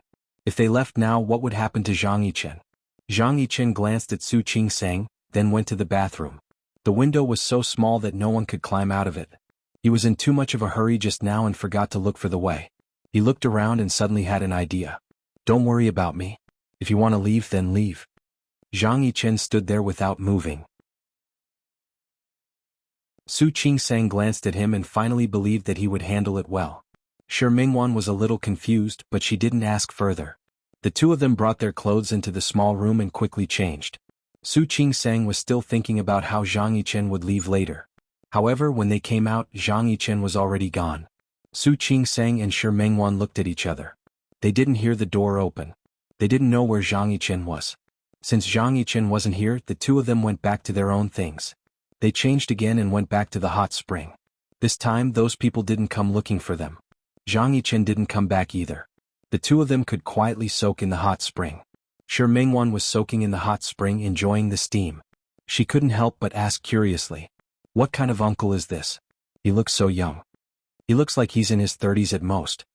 "He's the son of Hu Jinyao's great-aunt. His great-aunt wasn't young when she gave birth to him. So he's about the same age as Hu Jinyao." "I see." Shi Mingwan nodded. "He's quite handsome. You like him? How about I introduce him to you?" "No need." Shi Mingwan thought of her phone call with Zhan Haoze. The two of them didn't say a word. They just stayed silent. He didn't speak, so she didn't know what to say. She should have hung up the phone, but she didn't want to. Not only did she not want to, but she also felt that listening to Zhan Haoze's breathing was also very calming and reassuring. Therefore, although they talked on the phone for a long time, they didn't really talk much. Even so, Shi Mingwan only believed in Zhan Haoze. As for other men, she really didn't want to talk about them.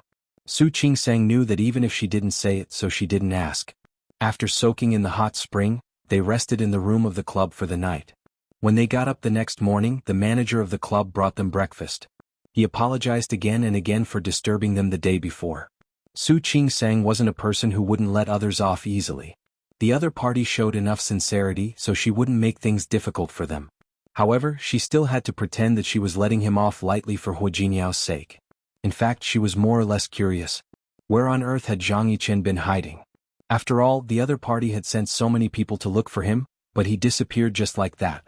Thinking about it, it was really impressive. After all, when they went back to their room yesterday, they also observed that there was no more noise. And then they couldn't even hear the sound. That meant that Zhang Yichen must have left safely. After leaving the club and getting into the car, Shi Mingwan patted Su Qingsang on the shoulder and said, "You're good. You're becoming more and more like a rich lady." She was talking about how Su Qingsang coincidentally ran into the man with a mustache in the yard last night when she left the club. Shi Mingwan was hiding to make a phone call, so she naturally didn't know who the man with a mustache was. But Su Qingsang knew. She looked at the man with a cold face. Although there was no dissatisfaction in her eyes, her expression was definitely not good. It seemed that the man with a mustache didn't find Zhang Yichen. His expression didn't change, but she could faintly see the anxiety in his eyes. "Thank you for the compliment." Su Qingsang didn't want to be like this. But she had to keep acting. So that those people wouldn't think about what happened yesterday. More importantly, Zhang Yichen should have passed the test safely. In fact, she believed that even if she wasn't there, Zhang Yichen should have passed the test safely. Su Qingsang didn't want to think about it anymore. She had made up her mind to tell Hu Jinyao sometime. She couldn't have a third. She had met Zhang Yichen a few times in private. Although they didn't do anything, she still wanted Hu Jinyao to know. Su Qingsang had been in Rong City for a long time, but she hadn't been to many places. She wanted to focus on keeping Shi Mingwan company for the rest of the time. Hu Jinyao knew that she was keeping Shi Mingwan company. But Lu Tongjia didn't know that. Seeing that Su Qingsang didn't even come back for the weekend, Lu Tongjia naturally thought that she was dissatisfied with her. That made her even more determined to carry out her plan. She had made a backup plan. This time she didn't believe that Su Qingsang could survive it. On Saturday, Hu Jinyao was finally free. He took Su Qingsang and Shi Mingwan to play in Rong City for a day. In the evening, he took Su Qingsang and Shi Mingwan to have dinner with his childhood friends. He also introduced Shi Mingwan to Wan Xianyang and the others. Except for Li Junxing, who was still in Lin City, the others were all there. Li Junxing didn't come, but Li Wanyu did. She didn't know what Hu Jinyao said to her last time, but she was much more friendly to Su Qingsang today. For Su Qingsang this was a good thing. Because there were so many people, it was inevitable that it was a little noisy. Su Qingsang couldn't tell Hu Jinyao about what had happened at the club yesterday. However, there was something else that happened at the party that caught her attention. That was, Wan Xianyang seemed to be interested in Shi Mingwan. When Shi Mingwan entered the door with him, Wan Xianyang stared at her for a long time. After they sat down, he looked in Shi Mingwan's direction from time to time with obvious interest in his eyes. During dinner he sat next to Shi Mingwan on purpose. Later, when everyone went to the club under their name, Wan Xianyang didn't forget to sit next to Shi Mingwan. He asked her to eat and play. He really made his presence known in front of her. Shi Mingwan knew that these people were Hu Jinyao's friends, so she didn't disrespect them. Even when Wan Xianyang said that he wanted to sing a song with her, she stood up and sang with him. Su Qingsang had always known that Shi Mingwan had a good voice. When her voice came out, Tang Mohan and Cheng Xianyun couldn't help but look at her, not to mention Wan Xianyang. Su Qingsang could see that Shi Mingwan had to socialize with Wan Xianyang. However, Wan Xianyang obviously took it to heart. She could naturally trust Hu Jinyao's friends. If Shi Mingwan could really have something with Wan Xianyang, she thought it would be a good thing. However, looking at Shi Mingwan, she clearly didn't see Wan Xianyang as a man who was interested in her. She only saw him as Hu Jinyao's childhood friend. It seemed that there was no possibility between the two of them. But overall, this day's gathering was a joyous one for both the host and the guests. The group of people didn't go home until very late. When they got home, Shi Mingwan was also tired. She didn't intend to be a third wheel to Su Qingsang and Hu Jinyao. As soon as she entered the door, she said goodbye and went back to her room to rest. After returning to her room and taking a shower, Su Qingsang took out the hairdryer to dry her hair. Hu Jinyao took the initiative to come over and take the hairdryer from her hand to help her. It wasn't the first time he had done this, so he was very skilled. His big hand stroked Su Qingsang's scalp. She felt very comfortable and even narrowed her eyes. Chapter 505. Su Qingsang opened her eyes and looked at Hu Jinyao through the mirror on the dresser. Hu Jinyao didn't want to be nosy, but before they parted, Wan Xianyang had come to him in private and asked him to ask Su Qingsang what Shi Mingwan thought of him. He had heard about Wan Xianyang's relationship before, but it had been more than a year since he broke up with his last girlfriend. It was rare for him to be interested in a woman, and she was Su Qingsang's friend, so Hu Jinyao didn't mind talking to her. "I don't think so." Su Qingsang knew Shi Mingwan best. She has someone she likes. She won't be with Wan Xianying. Wan Xianying wasn't bad-looking. He wasn't as handsome as Hu Jinyao, nor was he as masculine as Zhang Yichen. However, he looked fair, gentle, and clean. He was the kind of fresh meat that people admired nowadays, but she knew that he wasn't Shi Mingwan's type. She has such high standards? Wan Xianying's family was not bad. Most importantly, Wan Xianying's aunt had wanted Wan Xianying to marry for a long time. If they were really interested in each other, Hu Jinyao thought it would be a good thing. After all, Shi Mingwan was a nice person, even though she always tried to steal his wife. It's not that she has high standards. Su Qingsang thought about it and decided to tell Hu Jinyao. Mingwan likes someone like Zhang Haoze. Don't try to pull strings. Zhang Haoze? Of course Hu Jinyao knew Zhang Haoze. They had met before. Thinking about Zhang Haoze, Hu Jinyao frowned. Zhang Haoze is engaged, right? Yes. So they have no chance. But even if they had no chance, Shi Mingwan wouldn't change her mind to like someone else. Since they have no chance, let's try with Xianying. Xianying is a nice person and he's not a playboy. Compared with other people in Rong City, he's clean and honest. By other people, Hu Jinyao was referring to his cousin Lu Lixin, who wasn't very reliable. But my intuition tells me that she has no chance with Xianying. When her hair was almost dry, Su Qingsang turned to look at Hu Jinyao. Jinyao, I forgot to tell you something. What? It was rare for Hu Jinyao to see her so serious. Don't tell me you also have someone you like outside? Su Qingsang glared at him and ignored his joke. The hot spring club that you asked me to go to. Are you familiar with the boss inside? Not really. Hu Jinyao was telling the truth. He worked with Tianyu Group once before. But it would only happen once. Later, I heard that his background wasn't very clean, so we didn't work together anymore. As the president of Tianyu Group, Hu Jinyao was quite picky about his collaborators. It was said that the owner of the club was quite powerful. But that background was probably a little shady. Usually the two families minded their own business. Later he spent a lot of money to build his hot spring club. Naturally he invited Hu Jinyao. For the sake of their previous cooperation, Hu Jinyao went there once. The other party was also very happy and gave him a gold card. There were too many such favors, so when he came back he just casually left it there. If it weren't for the fact that Shi Mingwan had come to visit Su Qingsang this time, Su Qingsang wouldn't have let her go. He would never have thought that there was such a place to go. So you're not familiar with him? Yes, I'm not familiar with him. Hui Yangyuan, Hu Jinyao's great-uncle, was an official. He could be called a high-ranking official. Hu Jinyao's great-uncle was also a military commander. The Hu family was very cautious. They would never let themselves make mistakes. They would not let others gossip about them. Since they knew that the other party's background was a little awkward, they naturally wouldn't rush to make friends with him. But the Hu family wouldn't be afraid of them. What's wrong? Didn't you have fun there? It's not that I wasn't happy. Su Qingsang blinked and told him about her encounter with Zhang Yichen. After all, it was a big deal in the club. If the owner of the club told Hu Jinyao about it in the future, she wanted him to know. She was also worried that if the owner of the club was really a shady person, Hu Jinyao wouldn't be able to guard against him. Is that so? Zhang Yichen wouldn't easily appear in that kind of place. Hu Jinyao's mind was working fast. He thought of some rumors he had heard before. Let's not go to that place next time. Of course we won't go there again. Since Hu Jinyao said so, Su Qingsang wasn't stupid. She wouldn't go there again. I just wanted to tell you.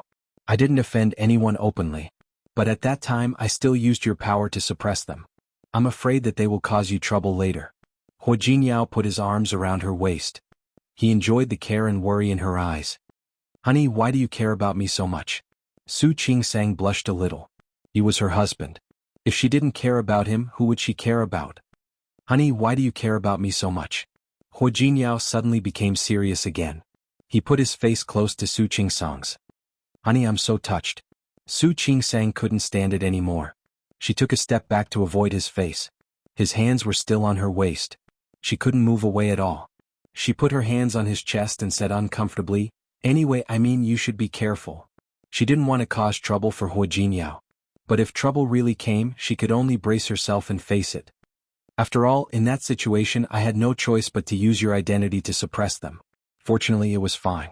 But then where did your uncle go? What did he do? I don't know. Anyway, when we got changed and came out, he was gone. Thinking of the mustached man's face the next morning, he should have passed, right? Don't worry, honey. They won't be so stupid to provoke me. It would be fine if they didn't provoke him, but if they really did provoke him. Even if that person had a powerful background, so what? He wasn't afraid. Next time something like this happens, just use my identity. Hua Jinyao looked at Su Qingsang with an indulgent expression on his face. Don't be polite to those people. Just tell them who you are. If there were still people who were stupid enough to make Su Qingsang unhappy, then he wouldn't be polite. Su Qingsang was a little touched when she heard that. The feeling of having someone behind her was really good. But after thinking about it, she reached out and gently poked Hua Jinyao's chest. Do you think I cause trouble outside every day? This time it was purely an accident. If it weren't for my uncle suddenly rushing in, I would still be in the hot spring. Thinking of Zhang Yichen, Su Qingsang remembered how she was almost disheveled when he broke in. Chapter 506. She didn't want Hua Jinyao to continue the topic, so she thought of something else. Speaking of which, your uncle's family isn't bad. Why did he have to do these dangerous things? If he didn't do these dangerous things, how could he have been promoted to senior colonel in such a short time? Hua Jinyao admired Zhang Yichen very much. They had a good relationship, so he understood Zhang Yichen's choice. His uncle was already a commander. If Zhang Yichen had been relying on his father's influence, it wouldn't have been a problem. However, Zhang Yichen was obviously ambitious, so he had to work harder than others so that people wouldn't think that he got to where he was because of his connections. Alright. What do you mean by, uncle? Isn't my uncle your uncle? Su Qingsang stuck out her tongue. She couldn't tell him that Zhang Yichen looked too young. She wouldn't even think of the fact that he was one generation younger than her. Hua Jinyao suddenly narrowed his eyes, turned her body around and moved closer to her face. You just said that my uncle saw you in the hot spring. Since she was in the hot spring, she wasn't wearing any clothes, was she? Hua Jinyao's face was so close that the tip of his nose almost touched hers. Su Qingsang blinked and looked into Hua Jinyao's deep eyes. That was an accident. Accident? Hua Jinyao put his hand on her shoulder and asked, Did he see you naked? His voice was not only obviously jealous, but Su Qingsang could also hear the danger in it. Looking at his enlarged face, she shook her head instinctively and said, No, I was wearing a swimsuit. Swimsuit? Which one? One-piece style? Or three-point style? Hua Jinyao said the last few words in a very low voice. His breath was warm with a cool mint smell. Su Qingsang blushed slowly and said, Three-point style. Hua Jinyao narrowed his eyes and stared at Su Qingsang's face. He suddenly pulled her up and led her to the walk-in closet. Then he leaned against the door and looked at her. Su Qingsang didn't understand what he meant. She blinked and stood there without moving. Hurry up. His gaze was fervent, and there was a hint of impatience in his eyes. What? Find your swimsuit and put it on. She didn't know, but Hua Jinyao didn't mind reminding her. Speaking of which, I've never seen you wear a bikini. Previously, when she went to Japan to soak in the hot springs, he said he wanted to go with her. Later, he had something to do and couldn't make it. This time, she brought Shi Mengwan to the hot spring club. He thought that it would be inconvenient for him to follow them since they were both women, so he didn't go. Speaking of which, he had never seen Su Qingsang in a swimsuit. Hua Jinyao. Su Qingsang didn't want to talk to this guy. She walked past him and was about to walk out when Hua Jinyao put his arm around her waist. With a twist, he easily fixed her body on the closet door of the cloakroom. Find it yourself and change it, or I'll help you. Choose one. I won't choose either. Su Qingsang shook her head. Even though she was blushing all the way to her neck, she didn't intend to compromise just like that. I'm sleepy. I'm going to bed. It's not like you're going swimming, so why are you wearing a swimsuit for him to see? He was going crazy and she wasn't going to go crazy with him. Hua Jinyao nodded. It seems that you're more inclined to let me do it. As he spoke, he held her waist tightly, not giving her a chance to run out. He rummaged through her wardrobe. She had brought some luggage to Rong City, but not much. All the clothes in this closet were bought by him later. Naturally, there were swimsuits among them. After all, the Hua family had a swimming pool. Hua Jinyao casually rummaged through and found several sets. There were all kinds of colors and styles. I'll take this one. Taking out a pink swimsuit, Hua Jinyao glanced at Su Qingsang's body up and down. Come on, put it on. Hua Jinyao, that's enough. She wasn't going to the swimming pool now, so why would she wear a swimsuit? Well, since you don't want it, then I have to do it myself. Hua Jinyao wasn't joking with her. He was serious. How could Su Qingsang let him do it? She took a big step back. No. I'll do it myself. Hua Jinyao gestured for her to do it. With a smile on his face, he looked at Su Qingsang with eager eyes.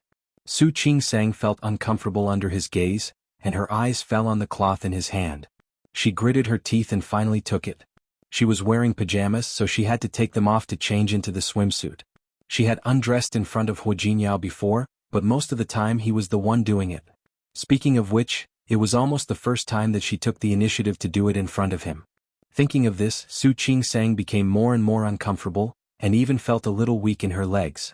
Hua Jinyao's eyes were still staring at her, and there seemed to be a faint spark in his eyes. When she took off her pajamas, the spark in his eyes turned into flames. Su Qingsang felt a little thirsty. She let the pajamas slide to the ground and finally put on the small piece of cloth with trembling hands. Her movements weren't fast, but being stared at by him, even if he was her husband and they had been intimate so many times, still made her feel embarrassed. Hua Jinyao watched Su Qingsang put on the bikini, and the flames in his eyes turned into flames. Su Qingsang tied the strap behind her, only to find that Hua Jinyao had been staring at her. She suddenly had a feeling that she didn't know where to put her hands and feet. She couldn't help but take a step back, and her body hit the door of the wardrobe behind her. Hua Jinyao took a step forward and stood still. He stared at her face and his eyes were burning. "I've already put it on for you to see." Su Qingsang's voice was a little hoarse. She blinked and wanted to move aside. "Excuse me, I'm going to sleep." Hua Jinyao was like a big bad wolf staring at a little white rabbit, and his eyes were almost glowing red. How could he let her go like this? "Honey." He put one hand on the side of her neck, and his tall body made it impossible for her to hide. "Did you want Zhang Yichen to see you like this today? Why did he beat Zhang Yichen up? Shouldn't he hide somewhere? Hide in the hot spring where Su Qingsang was? He really deserved a beating. I told you it was an accident." It was an accident, but when he thought of Zhang Yichen looking at Su Qingsang's seductive face, he felt a little uncomfortable. Of course he trusted Zhang Yichen's character. He came from the army and he was a man of integrity. He had heard from his great-aunt that a new female soldier who had just joined the army had a crush on Zhang Yichen. The sky was swaying in front of Zhang Yichen. However, Zhang Yichen didn't move. Later, that female soldier somehow got the courage to walk up to Zhang Yichen and take off her clothes, trying to make it a reality. However, Zhang Yichen ignored the female soldier's attempt to throw herself into his arms and directly threw her out of the room. Of course, when he threw her out, he still cared about her face and threw her clothes out. Although the female soldier hurriedly put on her clothes, she still couldn't suppress the matter. Later, that female soldier was transferred away. Maybe she was directly discharged from the army. Zhang Yichen had been in this kind of situation many times. In addition, in the past few years he seemed to be focused on building his career, and he didn't care much about women. Otherwise, he wouldn't be in his 30s without a girlfriend and didn't want to get married. As Hua Jinyao was thinking about this, his eyes fell on Su Qingsang's chest. He suddenly felt his throat tighten. How could those mediocre women be compared to Su Qingsang? Su Qingsang was Su Qingsang and those people were those people. Lowering his head, he bit down on her lips, neither too lightly nor too heavily. Su Qingsang felt the pain and let out a moan. To Hua Jinyao, this moan was like pouring oil on the fire in his eyes. Right on the wardrobe door, he pressed her body down and kissed her hard. Su Qingsang's back was against the wardrobe door and she only felt cold. She was afraid of the cold, so she held Hua Jinyao with both hands and tried to move forward a little. Hua Jinyao narrowed his eyes and picked her up. She looked like she was throwing herself into his arms. The moment her body was in the air, Su Qingsang was so scared that she held Hua Jinyao's neck tightly. Hua Jinyao stared at her snow-white breasts in front of him, and his eyes darkened. Against her neck, he said in a nasal voice, "Wife, you are mine." Her body, and everything about her belonged to him. He didn't want any other man to touch her. Even if that man was his uncle, it was the same. Hua Jinyao looked at Yang Wenchang in front of him and narrowed his eyes. "What did you say?" "Yi Shenyao, the daughter of the He family, came to the company yesterday." "Who agreed?" "It wasn't me." Yang Wenchang was afraid that Hua Jinyao would think of him. "The chairman arranged it." "My father?" "Yes." Yang Wenchang looked at Hua Jinyao's face and said carefully, "She was arranged to replace Zhang Yang, but I didn't agree. Later she said she would go to the marketing department. We let her go." "She said she would go to the marketing department and you let her go?" Hua Jinyao raised his eyebrows, his eyes sharp. Yang Wenchang lowered his head again, and his eyes were full of guilt. Well, the chairman. Hua Jinyao didn't say anything. This was not Hua Mingguang's idea, but Lu Tongjia's. It's okay. She wants to stay in the marketing department, right? It's okay. Starting tomorrow, let her work with old Zhang in the marketing department. Whatever old Zhang does, we'll do it together with her. Yang Wenchang's eyes lit up. His boss had made a smart move. President Hua, why didn't I think of this before? Do you think that the one who came is an ancestor and we have to worship her? Hua Jinyao and Yang Wenchang had worked together for many years and had a tacit understanding. However, Yang Wenchang had to listen to Hua Mingguang sometimes. After all, Hua Mingguang was the chairman. Hua Jinyao understood Yang Wenchang's position, but he wouldn't let it go.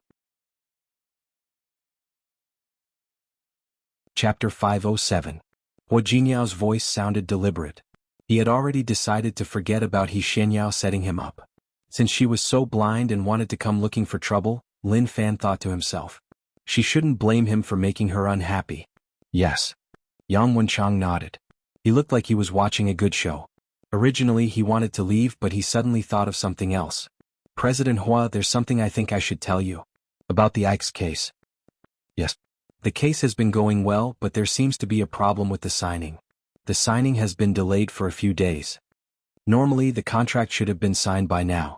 With Hua Yifun's ability, it shouldn't have been delayed for so long. Yang Wenchang began to feel that something was wrong. What's the problem? Hua Jinyao looked at Yang Wenchang.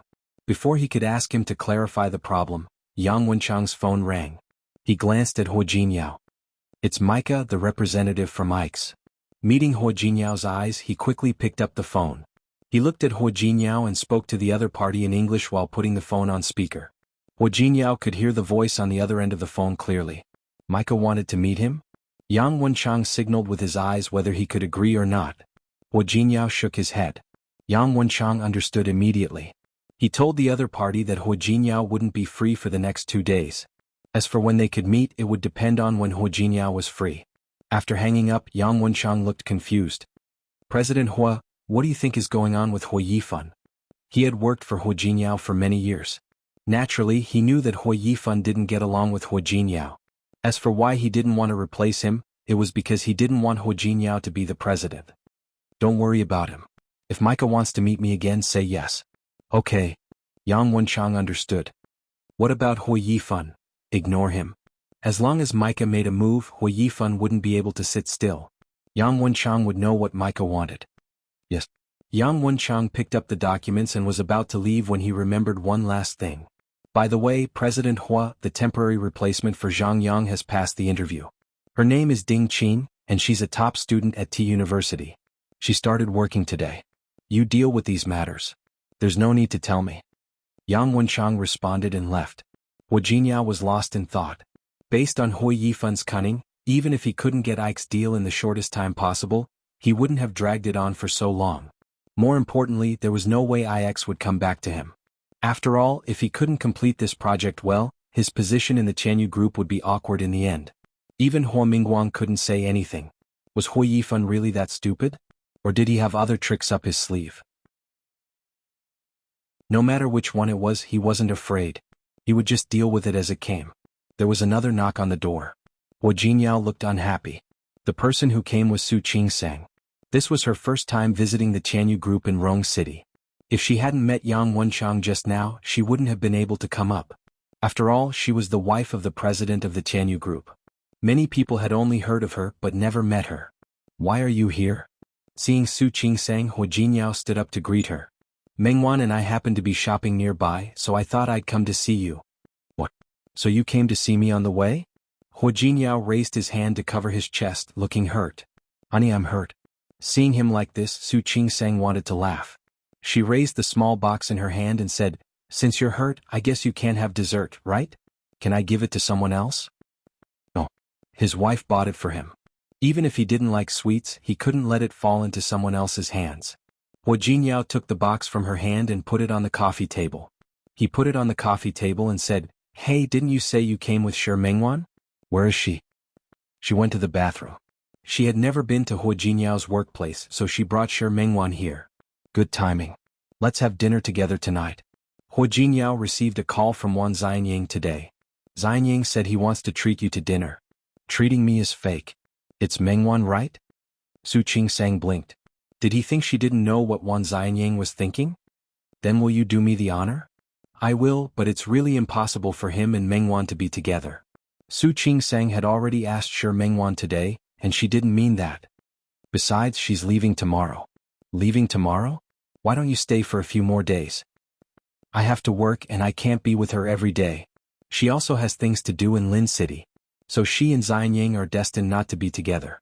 As Su Qingsang spoke, her phone rang. Shi Mengwan was already ready and waiting for her downstairs. I'll leave first. Let's talk about dinner later. Since it was impossible for them to be together, it was better not to give him hope. When Su Qingsang left, she pointed at the snacks on the coffee table and blew a kiss at Hu Jinyao.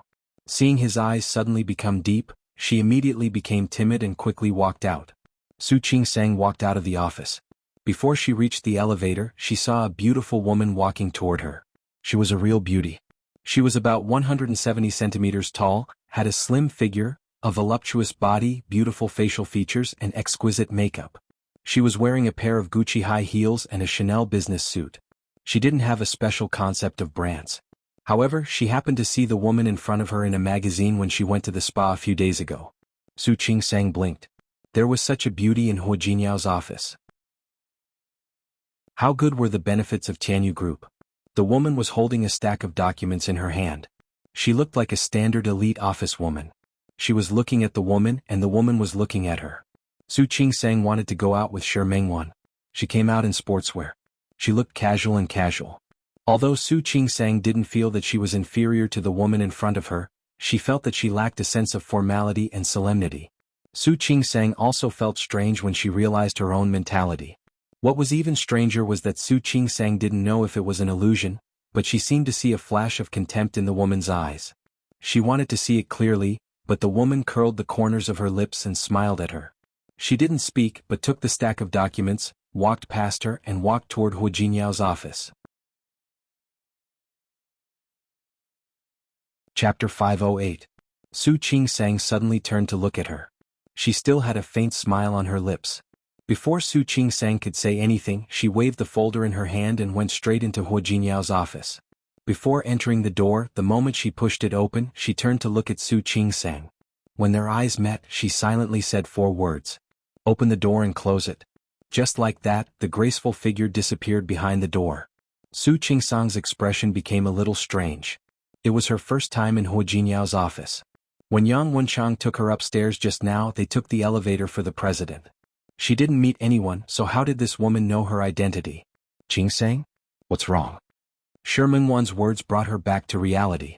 Only then did she realize that she had already left the building of Tianyu Group and had already reached the parking lot. Nothing. Su Qingsang shook her head. Thinking of the last few words that her daughter had uttered, she suddenly felt a sense of provocation. Who was that woman? What did she mean by those words? Tieske, I know you and Hu Jinyao are very loving. You don't have to look like this when you leave him, do you? After all, you two are together every day now. Shi Mengwan was quite dissatisfied with her absent-mindedness. I haven't even gone up and let you two be alone.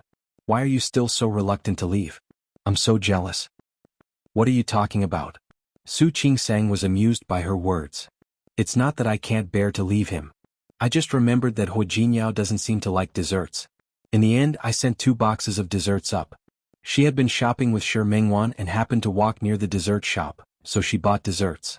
Later, she remembered that she had gone out to eat with Hu Jinyao a few times, and she had never seen him eat desserts at the Huo family. You're a little incompetent as a wife. Shi Mengwan's words were teasing. You don't even know what your husband likes to eat? Who said that? I know. I just forgot. Su Qingsang blushed a little. She had really forgotten about it because she was shopping. I think you should be more careful in the future. Otherwise, your husband is so handsome and has such a high status. If a girl comes and snatches him away one day, you won't even have a place to cry. Screw you. My Jinyao wouldn't do that. Su Qingsang was sure, but she couldn't help but think of the woman she had just seen upstairs. Somehow, she felt a little uncomfortable in her heart. My Jinyao. Tieske, your words are so sour. Shi Mengwan's voice brought her back to her senses. She shook off that thought. She believed in Hu Jinyao's character. He would never betray his love and marriage. Inexplicably, this was what she believed. With such confidence, she didn't ask Hu Jinyao who the woman was that night. There was no need to ask and there was no need to know. Since she chose to trust him, there was no need for her to ask anything else. Because Shi Mingwan was about to leave, she slept with Shi Mingwan that night. As for Hua Jinyao's dark expression, she instinctively ignored it. The next day, Su Qingsang sent Shi Mingwan off, returned to the hospital, and continued to do what she was supposed to do. The courtyard became busy. For a few days, it was as if a wave of people were rushing to give birth. Every day they had to receive a large number of pregnant women. The ward was almost full. Not only were they busy, but there were also a few pregnant women who weren't in good condition, so they had to pay attention to them from time to time. Not to mention her, even Zheng Qinyu was very busy. Some pregnant women were picky and said that they didn't want male doctors, but when there were no doctors, male doctors were also useful. Under such circumstances, when the next weekend came, Su Qingsang naturally didn't go back to the Hua family. She could only call old Master Hua and tell him that she had to be on duty this weekend, so she might not be able to see him. Old Master Hua was very understanding about his granddaughter-in-law's work. He didn't say much but just told her to work hard. Hua Jinyao looked at Micah who was sitting in front of him. Next to him was his secretary Vera. This time Hua Jinyao brought Yang Wenchang with him. They had been sitting for 20 minutes. Micah didn't open the door but Hua Jinyao was calm. He was leisurely drinking the tea in front of him. The tea is good. Hua Jinyao glanced at Yang Wenchang who was sitting next to him with appreciation. Try it. His attitude was a little frivolous. Micah was angry but he didn't show it on his face. President Hua, you still have the leisure to drink tea? I thought you wouldn't even be able to eat now. Why would I? Hua Jinyao smiled. Why would I not be able to eat? President Hua. Micah thought that Hua Jinyao was pretending. In his opinion, how could Hua Jinyao not care about it at all? That was impossible. You were the one who talked to me about the cooperation between our two companies. Why is it Mr. Hua Yifan now? No matter who I talk to, the final result is the cooperation with Tianyu Group. I don't see the difference. Of course there is a difference. Micah looked at Hua Jinyao as if feeling sorry for him. President Hua, we had a good talk before. I thought you were willing to cooperate with me. Yes. Tianyu Group is willing to cooperate with Ix at any time.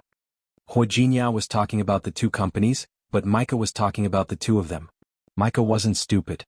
Of course he understood. President Hua, I don't think you are willing to give such a big piece of the cake to your brother. You said it yourself, he is my brother. If that's the case, why do we have to be separate? But Tianyu Group should be yours. Micah looked sad. Isn't it? Mr. Micah, please be careful. Tianyu Group belongs to the Hua family. But without your father, the Hua family wouldn't be where it is now. Hua Jinyao didn't deny this. Why could Hua Mingguang become the chairman, while Hua Mingliang could only be a director, which was an idle job? When Tianyu Group was first established, it couldn't be on such a scale. Although old Master Hua was ruthless, he only made Tianyu Group the largest in Rong City. After Hua Mingguang took over, he expanded the business to other cities in the country. He also laid the foundation for Tianyu Group to become a multinational company. After that, Hua Jinyao took over. After he took over, he made a series of measures to make Tianyu Group stronger. Hua Jinyao understood what Micah meant. Seriously speaking, he and Hua Mingguang should be the only ones in Tianyu Group. Of course it was the same now. However, after Hua Yifan graduated from school and entered Tianyu Group, he started to have more thoughts with Hua Yang and Hua Yifan. They did a lot of small things but Hua Mingguang tolerated them all. Because of this, Hua Jinyao had a lot of troubles. Mr. Micah, what are you trying to say? Just say it. If you want to sow discord between me and my brother, you don't have to. In some ways I trust him. Even if he didn't trust him, it was the Hua family's business. He wouldn't show it in front of Micah, a collaborator or a foreigner. Mr. Hua, I can't be compared to you. Micah sighed. He seemed to be helpless about Hua Jinyao's words. Mr. Hua, I sincerely want to cooperate with you but I know some small things. I think Mr. Hua will be very interested in them. Micah didn't beat around the bush. He got to the point. Hua Jinyao looked at him. Because of what Micah said next, his expression finally changed. It was rare that Su Qingsang didn't have to be on duty or stay in the hospital. She bought some bird food to feed the parrot, then bought 2 boxes of tea to visit old Master Hua. She had heard from Hua Jinyao that old Master Hua loved tea. The Hua family must have good tea. They had a lot of special tea. But the tea she gave him would be different. It was an apology for not having time to visit old Master Hua. Old Master Hua was really nice to her and trusted her. Su Qingsang was very grateful. If she could, she would like to spend more time with old Master Hua. However, when Su Qing-sang arrived at the Hua family's house, she found that old Master Hua had gone out to see an old friend. He would come back later. As for how late, Uncle Qing didn't know if he would come back for dinner. Su Qing-sang finally decided to visit the parrot before going home. Old Master Hua wasn't there, so Su Qing-sang couldn't stay. The main thing was that if she ran into Lu Tongjia later they wouldn't quarrel, but they never had a good conversation when they met. Therefore she didn't want to be impulsive. Su Qing-sang stood under the eaves in the backyard. Rong City was getting warmer. The temperature wasn't high, but at least it wasn't as cold as before. The parrot seemed to be very happy to see her and kept squawking. But even if it was happy, the parrot had to express its dissatisfaction. "Bastard, don't look at me. Bastard, ignore me." Su Qing-sang was so angry that she wanted to laugh. It was the bird who had been cold and ignored her no matter how she called. Why was she ignoring it now? What was even funnier was that it was complaining, but it still scolded her.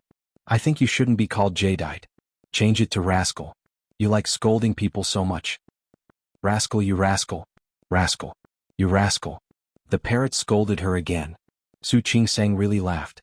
Why was the bird getting addicted to scolding her? Su Qing-sang rarely got playful. She glared at the bird in front of her fiercely. "You're having fun, aren't you? Believe it or not, I'll pluck all your feathers, kill you and eat you. Bad guy, bad guy." The parrot squawked even louder. "Boss, help. Bad guy. He wants to eat me. Boss, help. Help? Ha ha ha." Su Qing-sang couldn't help but laugh out loud. She was overjoyed. The bird was so funny. She didn't laugh for long before she heard low laughter behind her. Chapter 509. Uncle? Su Qing-sang blinked and looked at the person in front of her. She found that she had been seeing Zhang Yichen more often recently. But it didn't seem to be a coincidence. After all, the Hua family was Zhang Yichen's uncle's home. He could come and go as he pleased without any scruples. Zhang Yichen looked at Su Qing-sang and responded to the word, uncle, in a very casual tone. He seemed to be smiling just now. The corners of his mouth were still curled up, with a faint, shallow smile. Su Qing-sang wasn't sure how much of her conversation with the parrot he had heard. Somehow she felt a little embarrassed. It seemed that whenever she appeared in front of him, she wouldn't look good. "Uncle, are you here for Grandpa?" "Grandpa went out. He's not home." "I know." Zhang Yichen was here for old Master Hua. He didn't know until later that Su Qing-sang and Hua Jinyao only came to the Hua family's house on weekends. He wanted to avoid Su Qing-sang when she came. Unexpectedly, he didn't manage to avoid her. He didn't expect Su Qing-sang to be at home. Not only was she at home, but she was also playing with the parrot in the backyard. When she smiled, there was a hint of innocence and frankness in it. She didn't have the arrogance that other girls in Rong City had. She looked as cute as a girl next door. But he knew that was only one side of her. She had many other sides. She was cunning when she was trying to blackmail the family members, and she was serious when she was stitching up people's wounds. And she was arrogant and aggressive when she was facing that man's subordinates. The last thing that flashed through his mind was Su Qing-sang's smooth shoulders that were half exposed when she was soaking in the hot spring, and her jade-like skin.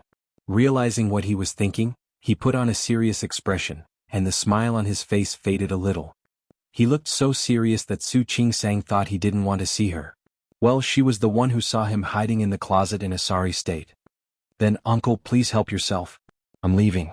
She was about to walk into the house when Zhang Yichen suddenly stopped her when she was about to walk past him. "Don't move." Su Qing-sang was startled and subconsciously glanced at him. Zhang Yichen realized that his tone was too stiff. He lowered his voice uncomfortably and said, "There's something dirty." "Where?" "Don't move." Zhang Yichen raised his hand and gently plucked a feather out of her hair. She looked at him with hidden eagerness in her eyes. However, the corners of his lips were tightly pursed. That was the result of him trying his best to restrain himself. Su Qing-sang didn't see the look on Zhang Yichen's face. When he brought the feather to her, she lowered her head and said, "Thank you." The corners of Zhang Yichen's mouth were cold and stiff. Even his voice was lower. "No need." Su Qing-sang didn't stay long because of his cold attitude. She left as fast as she could. Zhang Yichen stood there without moving. After Su Qing-sang left, the expression on his face relaxed a little. He closed his eyes and sniffed. There was still the faint fragrance of Su Qing-sang in the air. Zhang Yichen abruptly opened his eyes and looked at a spot in the garden. He didn't know if it was an illusion, but he keenly sensed that someone was spying on him just now. The feeling of being watched was very obvious. If he hadn't been distracted just now, he would have realized it. Zhang Yichen's expression was serious. He stared in that direction for a long time, but the feeling disappeared. His face darkened slightly. He suddenly realized that he had been too careless. He should have been more careful not to let anyone see anything. After all, he could restrain that little bit of lustful thoughts. But was it really just a little bit? They had only met a few times and they had only interacted for a short time. But he couldn't help but think about it. If only she wasn't Hua Jinyao's wife. If only she hadn't gotten married so early. He even thought that if the person she married was him, would she also show such a gentle smile in front of him, with a tinge of shyness? Closing his eyes, Zhang Yichen suppressed this crazy thought in time. He clenched his fists so tightly that the veins on the back of his hands were bulging. He couldn't think about it anymore. If someone found out about it, it wouldn't end well for him and Su Qingsang. Zhang Yichen glanced at the place again, thinking about the possibility of who was there. Finally he turned and left. When Su Qingsang got home, she found that Hua Jinyao had come home earlier than her. She was a little surprised. Ms. Yu was cooking in the kitchen, while Hua Jinyao was sitting on a chair on the balcony. It was so cold outside, but he didn't come in. He didn't notice that she was back. Su Qingsang frowned, put down the things, changed her shoes and walked out. Jinyao. Hua Jinyao turned around and smiled when he saw Su Qingsang. You're back. Su Qingsang blinked and looked at him. The lights on the balcony were off. She seemed to have seen a flash of gloominess in Hua Jinyao's eyes. But now, he was only looking at her with a faint smile, as if that emotion just now was her illusion. Are you okay? I'm fine. Why did you come out here to stand in the cold wind alone? The heating in Rong City hadn't been turned off yet, so it was very cold outside. She felt cold even standing there, not to mention how long he had been standing in the cold wind. Su Qingsang suddenly reached out and held his hand. She found that his hand was not as warm as it used to be. Instead, it was ice cold. Su Qingsang glared at him. Hua Jinyao, you call this okay? The concern in her eyes was real. Hua Jinyao looked at her and suddenly reached out to pull her into his arms. Su Qingsang was stunned for a second, then hugged him with both hands around his waist. His clothes were cold from the wind. She leaned her face against it, feeling a little uncomfortable from the coldness. Hua Jinyao. She didn't look up but slightly tightened her arms. I'm your wife. You can tell me if you need anything. Yes. Maybe I can't help you with your business. I can't even help you with other things. But at least I can listen. Su Qingsang's voice was very soft, but it sounded in the dark night. Hua Jinyao was still silent. He couldn't say it. He looked at Su Qingsang and thought about what Micah said in the afternoon. He couldn't say it. He couldn't tell Su Qingsang that his mother, his father, his cousin, and his uncle, almost everyone didn't want him to live well. Hua Jinyao closed his eyes and rested his chin on the top of Su Qingsang's head. There was a light fragrance in her hair, and he felt that the smell was very comfortable. Her body was very soft. Compared to his figure, it was delicate and soft. Hugging her in his arms, it made his heart soften. Chapter 5:10. Su Qingsang looked up at him with her clear eyes. If there was moonlight, he could see his shadow in her eyes. But even without moonlight, Hua Jinyao knew that her eyes were full of him. His heart moved slightly, but he didn't respond to her words. Hua Jinyao, if you don't want to tell me, I won't ask. But I hope you understand. We are husband and wife. Since we are husband and wife, we are one. You can try talking to me too. He tried to trust her and tell her about his troubles. She might not be able to help. But at least there was someone to share his worries with and listen to him. Hua Jinyao's response was to reach out and hug her tightly. Ms. Yu's voice came from inside. Dinner was ready. Su Qingsang patted Hua Jinyao's back and said, Let's go. Let's go eat. Hua Jinyao let go of her and looked at Su Qingsang's beautiful face. He lowered his head and planted a light kiss on her forehead. Don't worry. I'm fine. Su Qingsang didn't believe him, but since he said so, she could only believe him. She felt a little disappointed in her heart that she didn't even know about. She was almost a blank piece of paper in front of him. Whether it was her family background or her thoughts, everything was under his control. He knew everything clearly. But she felt that he still had secrets, things that he didn't want to share with her. That didn't feel good. She thought that maybe he really didn't want to tell her because of work, or maybe because she wouldn't understand even if he told her. That little bit of discomfort was suppressed in a corner of her heart and became a small seed. Hua Jinyao looked at the documents handed to him by the person in front of him and glanced at her. Ding Qing, the new female secretary, was here to replace Zhang Yang. She graduated from MIT, had a good education background and had a very good resume. Such a talent came to Chanyu Group as a secretary. It didn't mean that Chanyu Group's secretaries were bad. It was because with Ding Qing's resume she could get a better position. However, Hua Jinyao later watched the video of her interview and the reason why she came to apply for the job. According to her, her mother had been in poor health recently, so she wanted to come back and spend more time with her. Another reason was that Hua Jinyao had worked with the company she used to work for. She liked the way Hua Jinyao's company did things, and she hoped to learn new things from Chanyu Group. She had been in the company for more than a week, and her performance was indeed quite outstanding.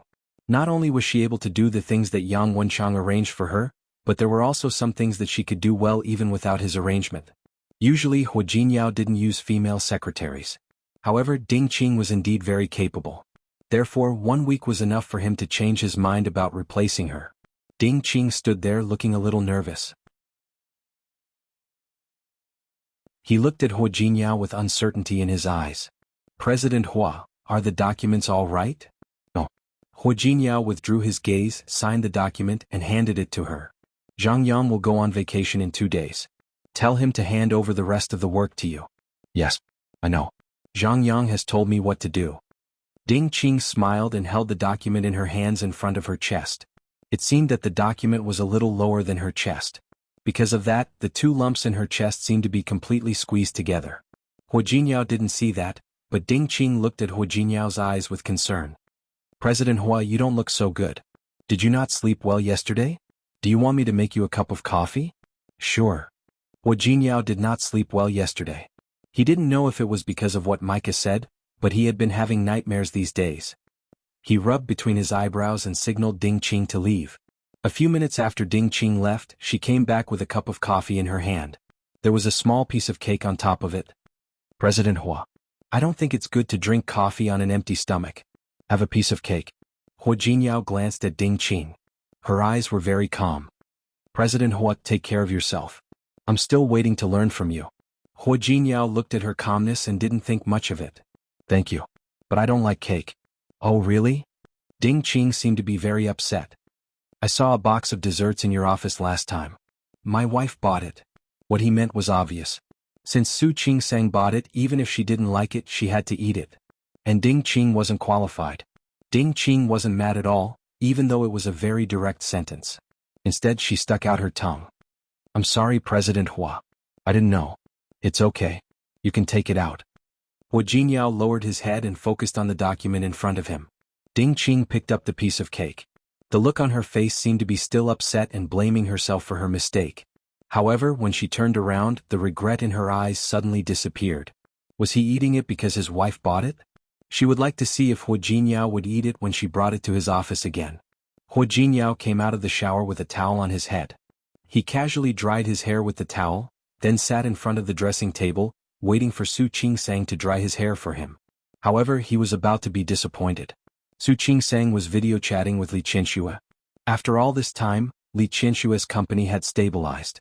She also found a professional manager to help her. Now that the company was stable, she looked much better. At the moment, she was talking to Su Qingsang about Old Master Li's birthday. Old Master Li's birthday was on the 3rd of next month. It was not many days away. Although it wasn't a birthday celebration. Old Master Li had just reunited with his granddaughter, and he hoped that Su Qingsang could come home to celebrate his birthday. However, even if Old Master Li wanted to, he didn't want to add to Su Qingsang's troubles. So, he could only talk about it in front of Li Qianxue. Li Qianxue found it funny but also sad. Her daughter had never been taken care of for even a day. When she reunited with her granddaughter, she was married to a place so far away. "I know you're busy with work, but your grandpa really wants you to come home. Qingsang, can you arrange it?" Li Qianxue was a little careful with her words. She was really afraid that Su Qingsang wouldn't be willing. Speaking of which, during this period of time, the relationship between mother and daughter had improved a lot, but she still often worried that her daughter would choose to resent her because of the previous 20 years of neglect. Even though she knew that Su Qingsang wasn't that kind of person, some thoughts couldn't be suppressed. "Mom, What are you talking about? Of course I have to come back for Grandpa's birthday.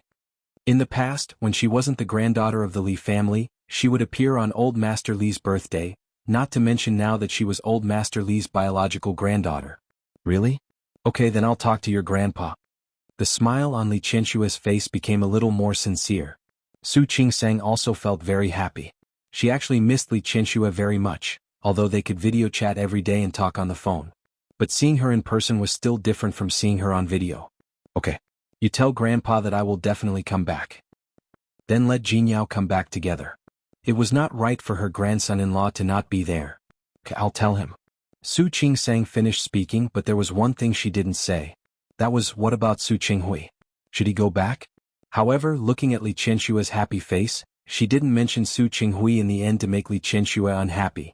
After ending the call, she saw Hu Jinyao sitting in the back.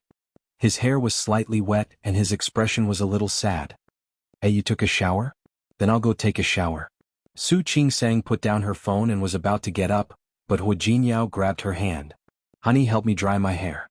Su Qingsang glanced at him, took the hairdryer from the side, and began to dry his hair for him.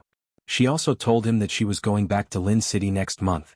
Although it was next month, it was actually almost next week. It's Grandpa's birthday, so of course we have to go back.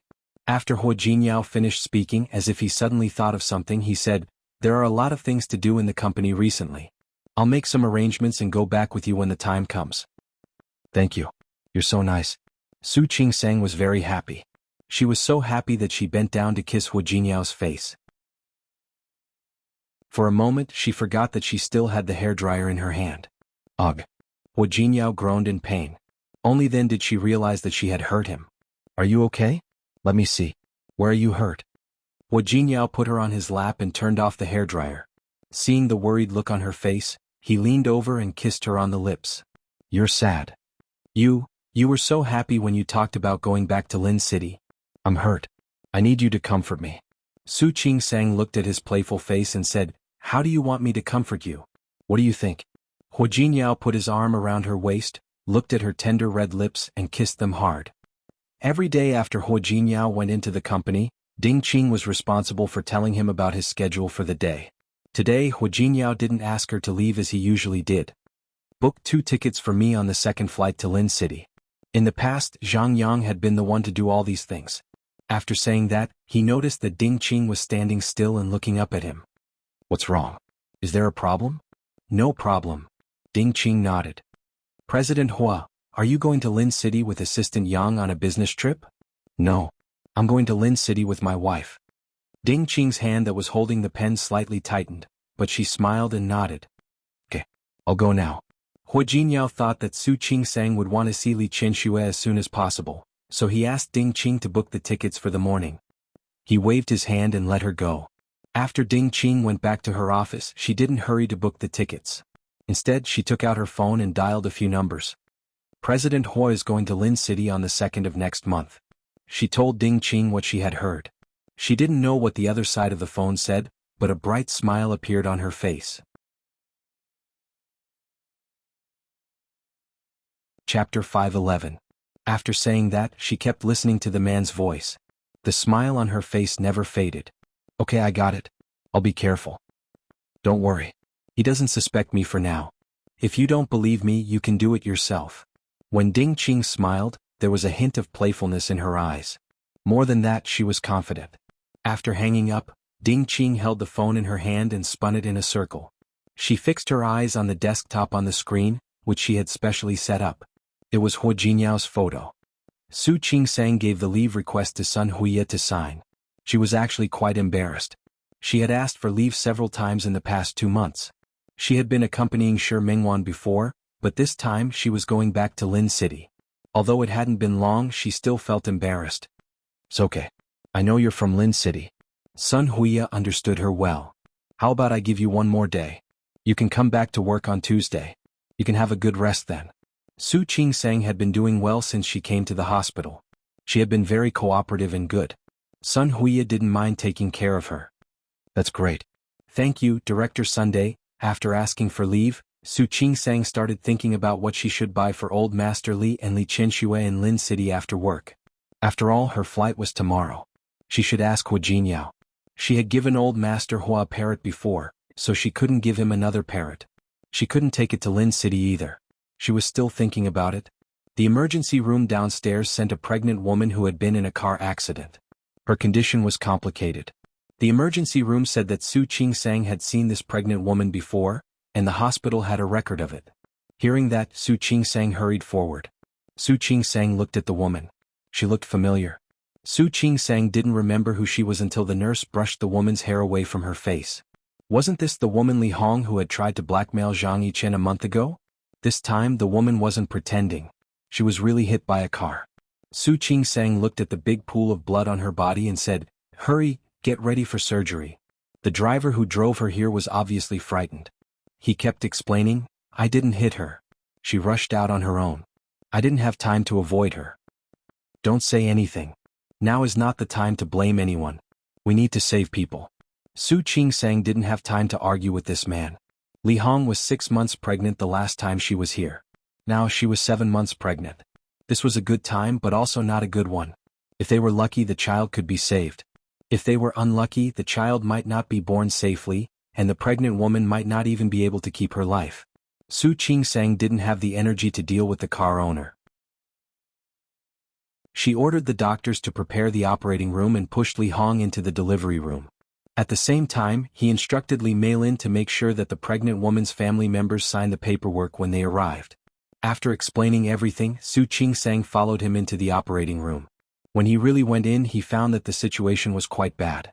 Since Li Hong was hit by a car, her whole body was sent flying.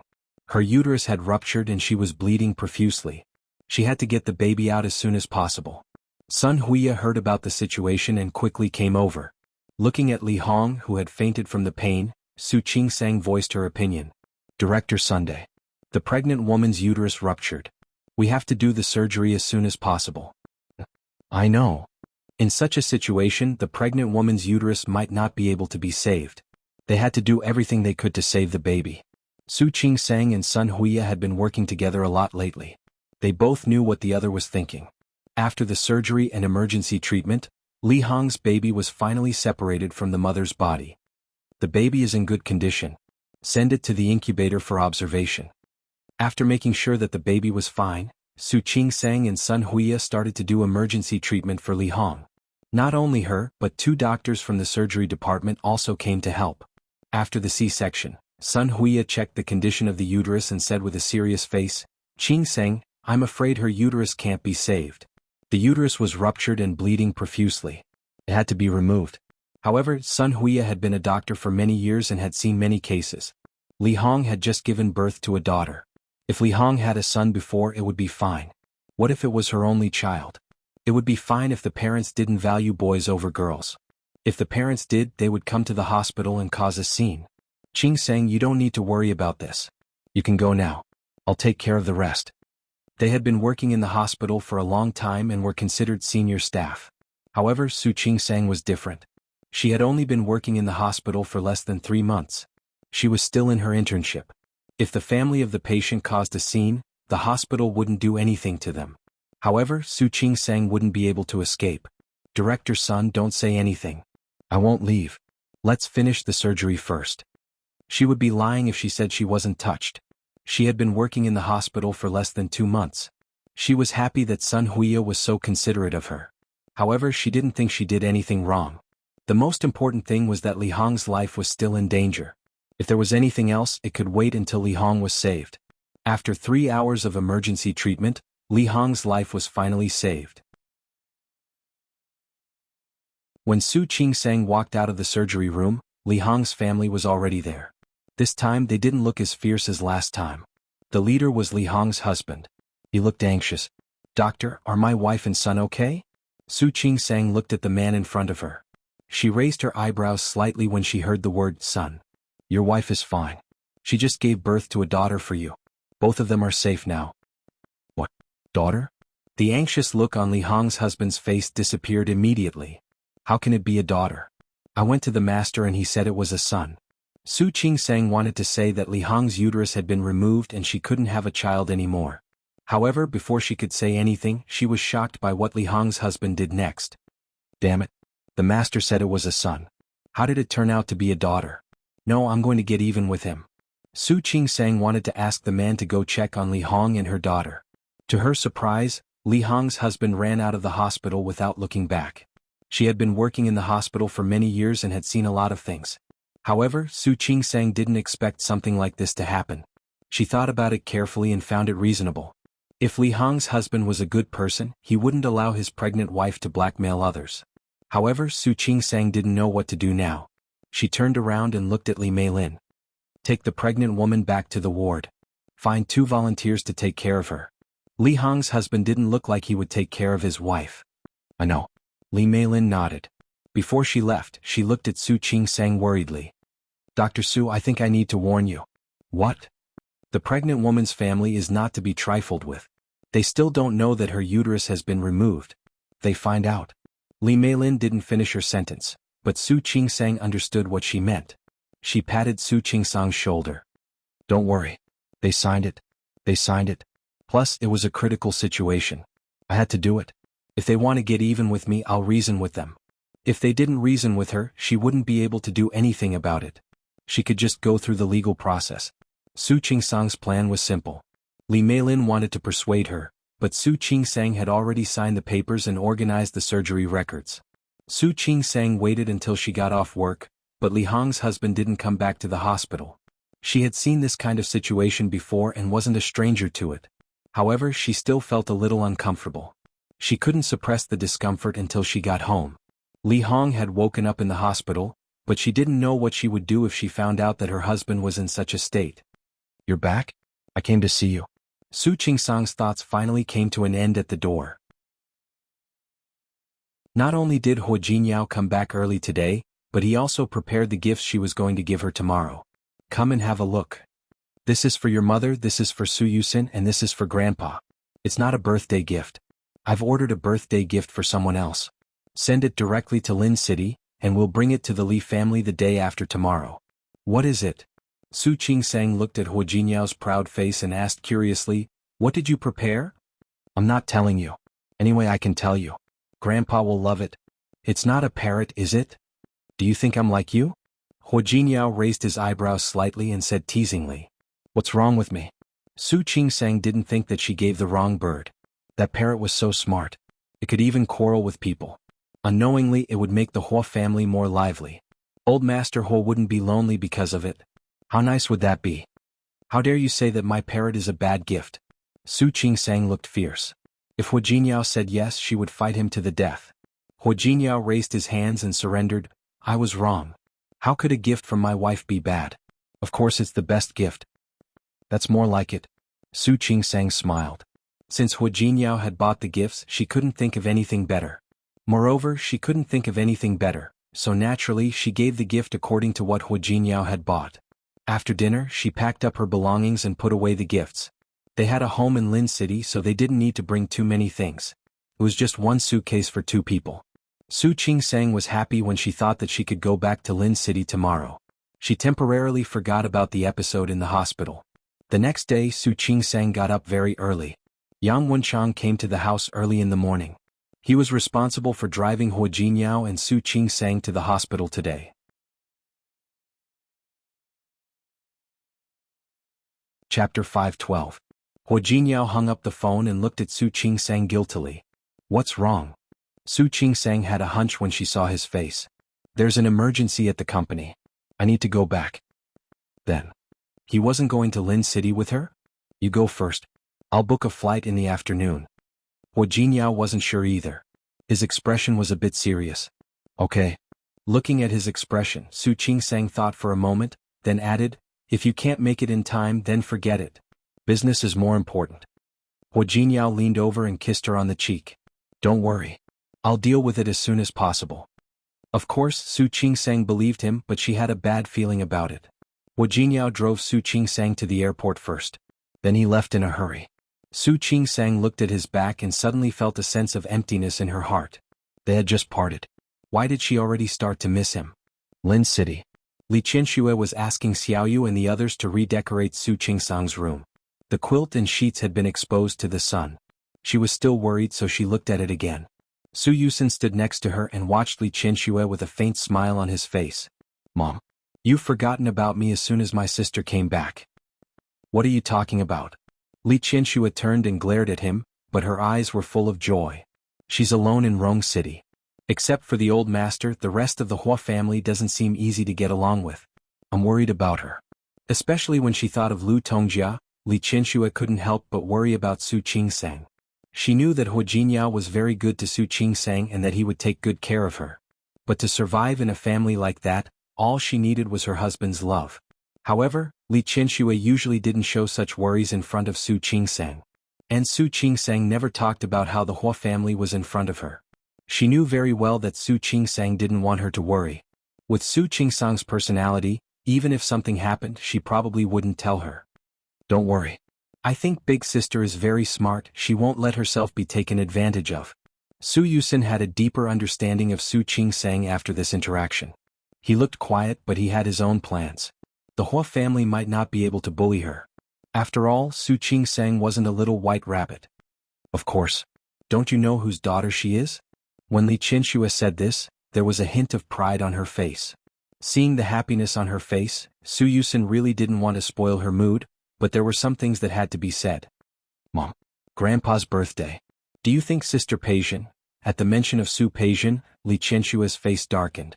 Although she didn't allow Su Peixian to stay in the Su family in a moment of impulse, Li Qianxue didn't think that she had chased Su Peixian out, nor did she really want to cut off all ties with her. After all, she had raised Su Peixian for more than 20 years. It would be a lie to say that she had no feelings for Su Peixian. But look at Su Peixian's behavior. Ever since she left the Su family, she hadn't even called her once, let alone visited her. No matter what, she was still her adoptive mother, right? After more than 20 years of affection, Su Peixian could be so cold-blooded. Should she, as an elder, take the initiative to contact Su Peixian? Li Qianxue couldn't do such a thing. She was also a person with her own pride. If Su Peixian didn't treat her as a mother, why should she treat her as a daughter?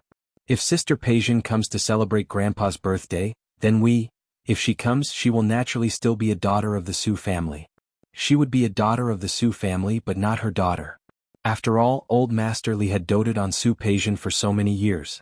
If Su Peixian had a conscience, she would come tomorrow. However, if she really didn't come, then Li Qianxue really didn't want to recognize this daughter anymore. Su Yusin didn't speak. During this period he had actually tried to contact Su Peixian, but unfortunately, Su Peixian hadn't responded to him. She didn't pick up his calls and she didn't reply to his messages. He even sent her an email but he didn't get the slightest response. He knew that Su Peixian still couldn't accept the fact that she wasn't Li Qianxue's child. However, some things, since they had already happened, could only be accepted. If she continued to be like this, Su Yusin would actually feel very embarrassed. Because at the mention of Su Peixian, Li Qianxue noticed that Su Yusin's tone wasn't very good. However, soon she heard from Xiaoyu that Su Qingsang had arrived. Li Qianxue immediately smiled. She quickly went downstairs. Su Qingsang had told Li Qianxue her flight time before, and she had specially sent someone to pick Su Qingsang up. Now that she was back, old Master Li was very happy. However, he didn't forget to look behind her. Where's Jinyao? Grandpa, Jinyao has something to do at the company, but he promised me that he will fly over as soon as he is done. Su Qingsang didn't say when he would be busy. She had an intuition that this time, it wouldn't be so easy to solve. In fact, it wasn't that she didn't see that Hua Jinyao was acting strangely during this period. He obviously had more social engagements and spent more time on work. She could see the fatigue in his eyes, but she couldn't help him. It's okay. It's good that you're back. Old Master Li hadn't seen Su Qingsang for a while and really missed this granddaughter. He looked up and down and there was some dissatisfaction in his eyes. Why do you look thinner? Is it because you're too tired? Of course not. Su Qingsang pinched her arm as she spoke. I don't even know how much muscle has grown out and you still say that I've lost weight. I think you've lost weight. Li Qianxue came downstairs. When she saw Su Qingsang, she also felt that her daughter had lost weight. Is it because you're too tired from work? I don't think there's a time when you're not tired. In my opinion, you'd better change your job. It's really too hard to be a doctor. Mom, I'm already doing very well. It's considered easy. Look at the hospital's emergency department and surgery department. Which department wasn't busier than the obstetrics and gynecology department? How is it easy? Li Qianxue walked up to her daughter, took her hand and looked her up and down. I think you've lost weight. You don't have to be a doctor. Go to Hua Jinyao's company and get a free job as the young mistress of the Hua family. Mom? Su Qingsang was about to laugh. What can I do at his company? Bring tea and water to him? He wouldn't dare. Li Qinshua was very protective. My daughter isn't going to be his tea girl. Even if he's Hua Jinyao, he can't. Li Qinshua's eyes suddenly lit up. That's right. Why don't I open a branch office in Rong City? You can work at the branch office. She thought it was a good idea. Su Qingsang quickly dissuaded her. Mom, stop it. I'm not a business student. You said you'd open a company for me. What can I do if you really open a company? Then you'll just sit and watch others work. Mom. Su Qingsang didn't know whether to laugh or cry. Why didn't she know that Li Qinshua had such a reckless side? Aren't you afraid that I'll make the company close down? So be it. We'll open another one then. Su Qingsang couldn't stand it anymore. Now she could really understand why Su Peijian used to be so arrogant. With such a doting attitude, it would be strange if the child didn't become unruly. Mom, don't worry. I'll definitely take good care of my body. These days there are indeed a little more things to do in the hospital. But don't worry, after this period it shouldn't be so busy. After all, the country had just allowed the second child not long ago. It was normal for the hospital to have a few more children. After this period she believed that she wouldn't be so busy. That's what you said. Li Qinshua looked at Su Qingsang, afraid that she was lying to her. When the time comes, if you don't gain some weight and gain some weight, I won't be satisfied. I promise. Su Qingsang raised her hand and saluted. Not only Li Qinshua but even old Master Li and Su Yusin laughed. Su Qingsang took out the gift that Hua Jinyao had prepared. What the gift was not important to old Master Li and the others at all. What was important was the intention of his granddaughter. The atmosphere of the family was quite harmonious and beautiful. In such an atmosphere, Su Qingsang put aside the little bit of melancholy that Hua Jinyao couldn't be with her all the time. On the other side, Hua Jinyao and Yang Wenchang returned to the company. They went upstairs, but before they could enter the office they were blocked by someone. He Xianyao and Ding Qing stood opposite each other. He Xianyao seemed to want to go to Hua Jinyao's office. Ding Qing was blocking He Xuanyao's way. I told you President Hua isn't here today. I don't believe you. I heard you on the phone just now. Didn't he say that he would be back soon? It's been so long. He should be back, right? President Hua really didn't come back. You. Before Ding Qing could finish, Hua Jinyao and Yang Wenchang arrived. Seeing that it was him, He Xianyao gave Ding Qing a hateful glare, then rushed up to him. Hua Jinyao.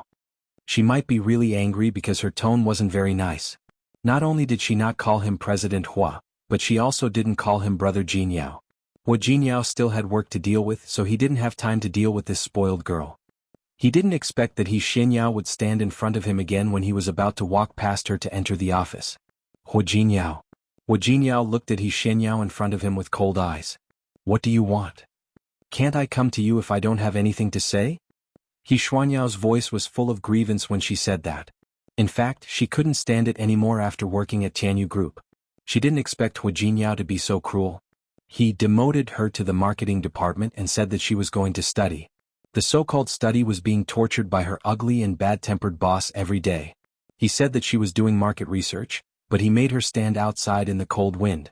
She didn't see anyone and she had to wait outside for people to come and do questionnaires.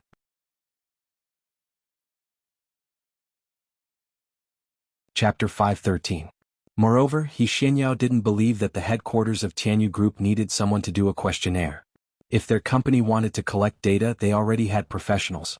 Not to mention a big company like Tianyu Group. She didn't want to do it, so the ugly man told her to get out. She didn't want to leave. At least she didn't want to leave like this. She hadn't proven her ability in front of Hua Jinyao. How could she leave? It wasn't easy for her. She had to beg people to collect the data.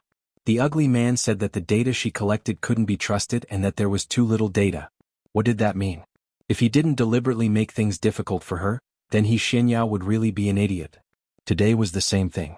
He said that the data from a few days ago didn't count and forced her to investigate again.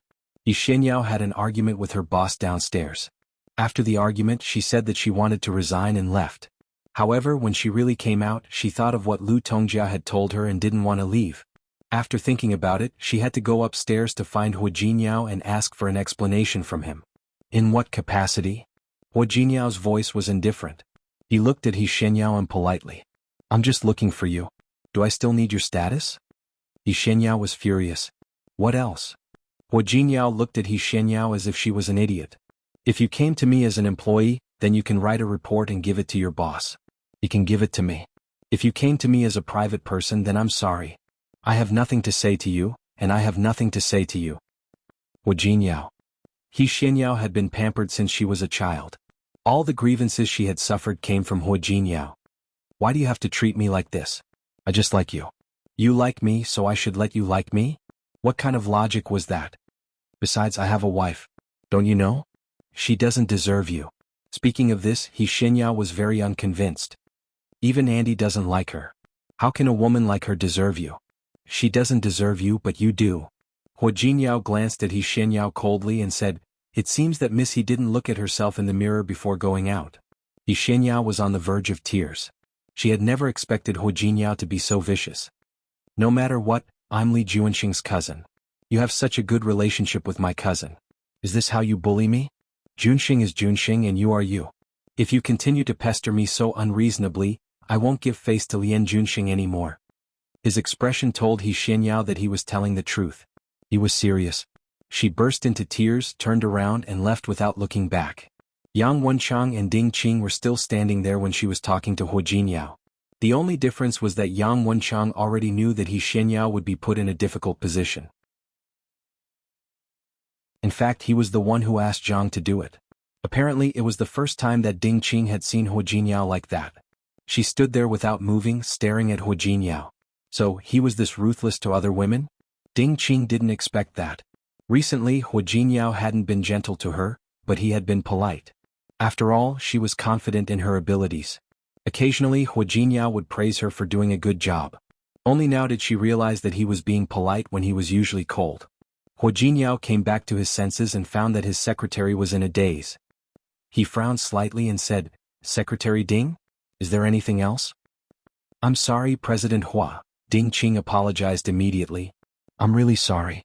I tried to stop her, but she just didn't want to listen to me. It's okay. It's not your fault. Hua Jinyao thought of the phone call earlier. He wasn't in the mood to deal with He Xianyao.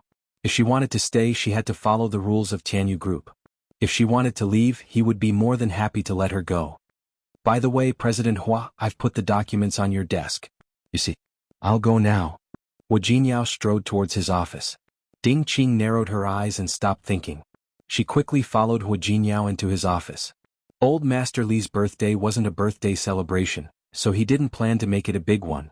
He only invited Old Master Li's cousin, Old Master Li, and his great-aunt. They also invited their children and grandchildren. It was about the same as the last time Su Qingsang invited them. Although Li Qianxue prepared a room for Su Qingsang, she thought that Hua Jinyao would come back with her. Hua Jinyao didn't come back, so she dragged Su Qingsang to sleep with her. The mother and daughter chatted for the whole night. They were so close that Su Yusin still looked jealous when he got up and left the room this morning. Mom, you're so biased. Now that my sister is back, you're ignoring me. Li Qianxue looked at her son's jealous face and reached out to poke his forehead. How old are you? Why are you still jealous of your sister? Don't you think that you're both boys? What? Do you still need your mother to coax you to sleep? Su Yusin hooked his arm around Li Qianxue's arm. Mom, I'm just jealous. What? You're the only one who can be biased, but I can't be jealous? Su Qingsang was amused. Don't be jealous. I'll be leaving in 2 days anyway. I'll return Mom to you then. She suddenly turned serious and looked at Su Yusin with a sad face. Speaking of which, if brother doesn't like me coming back, then I won't come back next time. No. I just said it casually. Su Yusin quickly reached out to put his arm around her shoulder. Sister, don't take it seriously. Su Qingsang looked at his hand on her shoulder and suddenly laughed. Yes, I'm also joking. Don't take it seriously. Well, you actually scared me. When Su Yusin spoke, he wanted to tickle Su Qingsang. How could Su Qingsang let him do what he wanted? After a cry, she quickly ran downstairs. Su Yusin hurriedly followed behind. Li Qianxue looked at her 2 children laughing and joking like this, as if the previous gap of more than 20 years did not exist. She curled her lips because of this recognition. The current state was very good. She liked the current state. If possible, she really hoped that Su Qingsang and Su Yusin would be by her side forever. However, she also knew that that could only be her wishful thinking. After Su Qing-sang got married, she would be a member of the Hua family in the future. Su Yusin was still young, even though he had already been recommended. Although he had been recommended, he still had to go to school in the future. After the children grew up and left, she would be alone again. This thought disappeared when she went downstairs and saw Su Yusin and Su Qing-sang sitting together.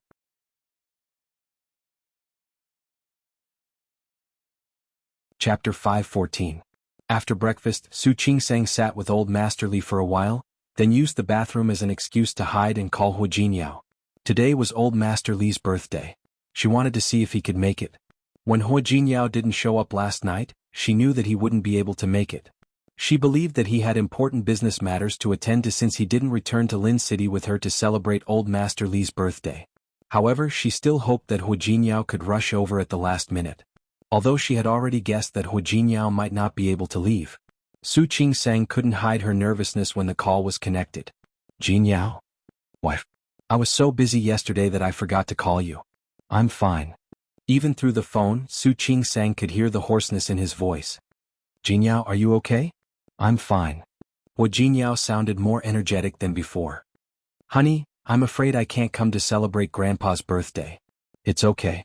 Grandpa won't mind. Yesterday she didn't say anything definite in front of her grandfather. She only said that Hua Jinyao would rush over after finishing his work. He believed that Grandpa would understand. Take care of yourself. Don't get too tired. Su Qing-sang thought for a moment and added, and remember to eat. I know. I will. The corners of Hua Jinyao's lips curled up slightly. Because of Su Qing-sang's concern, he became much gentler. Honey, Hua Jinyao suddenly called her name. I miss you. They had only been apart for a day, but Hua Jinyao already missed her. If she was here, even if she didn't do anything, even if she didn't know anything, as long as she was by his side, he always felt a lot more at ease. Even if she couldn't help her in business, as long as she was in his arms, he would feel at ease. I missed you too. Her eyes were shining. It's okay. I'll be back in a couple of days. Yes. I'll be waiting for you. Hua Jinyao hung up the phone. His face was no longer as relaxed as before. He looked at the stack of documents in front of him, and his face was unprecedentedly serious. Li Qianxue confirmed the lunch menu with the kitchen again. When he came out, he found Su Qing-sang hiding in the corridor and talking on the phone. By the time she saw it, she had already hung up. Mom. Su Qing-sang walked towards her quickly. Are you looking for me? Are you calling Jinyao? How was it? Can he come over? Su Qing-sang shook her head, looking a little guilty. Something urgent happened in his company and he had to deal with it. That's why he couldn't make it. I'm fine. I understand. Li Qianxue held her hand and asked her to go to the living room with her. If he can't come, then so be it. In any case, the people who came today were all family members. You've seen many of them before. Yes, I know. My paternal grandfather and his descendants, as well as my paternal aunt and her descendants. Besides, he had seen them before, but he didn't interact much with them. It's good that they know each other. Anyway, they are relying on the Li family to live. His attitude toward you will definitely be very polite. If anyone is rude to you or gives you a hard time, don't hold it in. Just fight back. Don't think that she didn't know that many of those people had targeted Su Qing-sang in the past, openly or secretly. Although these things were related to her attitude in the past. But the past was the past and now was the present. Now the situation was different. Of course, she wouldn't let anyone bully her daughter again. Not even the slightest bit of attitude was allowed. Mom, I know. Don't worry. They won't. Not to mention that she had acknowledged Li Qianxue now, just based on her identity as the wife of the president of Tianyu Group. As long as those people weren't stupid, they wouldn't think of provoking her, right? I know they won't. But I'm afraid that someone won't be smart. Li Qianxue patted Su Qing-sang's hand. Anyway, remember, in this family, no one can make you feel wronged. Mom. Su Qing-sang's eyes were a little sore and touched. She rubbed her face against Li Qianxue's shoulder. Her voice was very soft. You're going to spoil me. What's wrong with spoiling you? Li Qianxue didn't think she was going too far. I think it's too late. If she had known earlier, she would have loved her daughter earlier. How could things have developed to this point? She had missed so many years with her daughter? Li Qianxue was still upset that she hadn't discovered it earlier. She was gritting her teeth at Su Qinghui, who had caused the situation. However, as soon as she entered the living room with Su Qing-sang, she saw a person who shouldn't have been there. Su Qinghui. Seeing that it was him, Li Qianshua's face immediately darkened. She glared at Su Qinghui with a cold face, as if she wanted to stare a hole in his body. Why are you here? Ever since they signed the divorce papers, the two of them hadn't seen each other for nearly 2 months. Because of Su Qinghui's resignation, the Li Corporation's business had been on her shoulders for a long time. Li Qianshua's ability wasn't bad, but the sudden increase of so much work also made her very tired. It was also because of this period of busy work that she didn't have time to think about Su Qinghui. It was very easy for her to know about him, but she didn't want to know. Even when her son or daughter mentioned this person in front of her, she would still be unhappy. Since he had already left, he was no longer here. There was no need for him to come back, let alone show up. If he wanted to see the children, he could just see them outside. This was good for both him and her. She didn't want to see this person. Now that she suddenly saw Su Qinghui, Li Qianshua was really unhappy. The guests in this house hadn't arrived yet. What was Su Qinghui doing here? What are you doing here? Get out. You're not welcome here. Even in front of the two children, Li Qianshua didn't mind making Su Qinghui lose face. In her opinion, she didn't need to give him face at all. After Li Qianshua appeared, Su Qinghui's eyes were fixed on her. They hadn't seen each other for nearly 2 months, and she seemed to have lost a little weight. She looked good. Today was Old Master Li's birthday. She had put on light makeup. Because it was a family banquet, Li Qianshua didn't wear a dress. She was wearing a simple red dress, festive and flamboyant. She was clearly in her 40s, but she was able to completely suppress such a gorgeous color. Just like her personality, she was clear about her likes and dislikes. Like a flame, people couldn't help but be attracted to her. Su Qinghui. Noticing that Su Qinghui was staring at her, Li Qianshua felt even worse. What are you doing here? Today is Dad's birthday.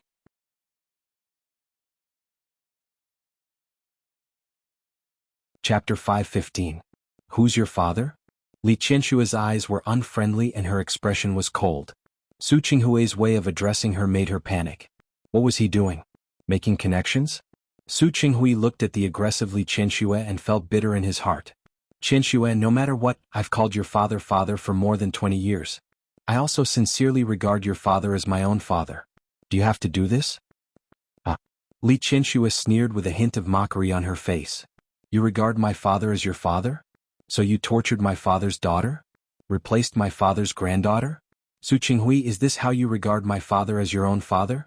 Su Yusin and Su Qingsang both stood behind Li Qianshua without moving. Old Master Li seemed to not hear Li Qianshua's words. He just sat on the sofa and looked at the gift in front of him, which was brought by Su Qinghui. No one supported him, no one helped him. Su Qinghui stood there and found that he really seemed to have nothing to do with this family. Su Qinghui was speechless by Li Qianshua. He knew that coming today would not end well, but he had to come. If he didn't come today, he didn't even know what kind of excuse he could find to see Li Qianshua. You should go. I don't want to see you. Su Qinghui knew that if he wanted to save face, he should leave as soon as possible. However, looking at Li Qianshua's beautiful face, he couldn't move his feet at all. He just stood on the ground and looked at Li Qianshua, his eyes burning and his gaze fervent. That kind of gaze made Li Qianshua feel disgusted again, and her tone was even more unfriendly than before. I said get out. Did you hear me? Li Qianshua was really disgusted by the man in front of her. It was so disgusting that when she thought of what Su Qinghui had done, she wanted to bite him a few times to vent her anger.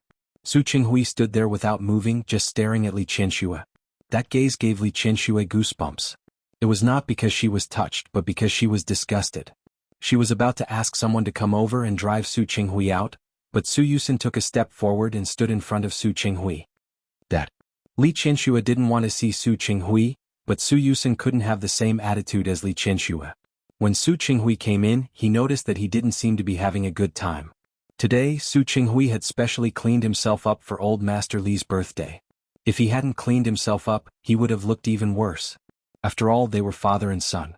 Su Yusin didn't want to see his father like this. It made him sad. Dad, how have you been lately? You don't seem to have rested well. His eyes were red, and even though his clothes were neat and tidy, he still looked somewhat dispirited. Su Qinghui looked at Su Yusin, his eyes full of gratitude. I've had a lot of things to do in the past 2 days. It'll be fine once I get over it. Dad, you have to take care of yourself. Su Yusin was trying to give Su Qinghui a way out. After saying that, he didn't forget to look at Li Qianxue, his eyes a little pleading. Li Qianxue turned her face away from Su Yusen. She was still angry and hoped that Su Qinghui would leave. She didn't want to see him. Su Yusen could only look at Su Qingsang again. Su Qingsang received her brother's gaze and sighed deeply in her heart. Dad, have you had breakfast yet? As Su Qingsang spoke, she blinked at Su Qinghui. No. Su Qinghui looked at Su Qingsang. He didn't expect it. At a time like this daughter who had never been close to him, was actually willing to help him once. He looked at Su Qingsang and felt a little hot in his eyes. I just saw that there was a lot of breakfast left in the kitchen. Dad, if you don't mind, why don't you go and eat some? Su Qingsang looked at Su Qinghui with a particularly sincere look in her eyes. It's not good for your stomach if you don't eat breakfast. Dad, you'd better go and eat. Su Qinghui didn't move and looked at Li Qianxue again. How could Li Qianxue not see the look in her daughter's eyes just now? She didn't expect that both Su Qingsang and Su Yusen would stand on Su Qinghui's side. She couldn't tell what she felt in her heart.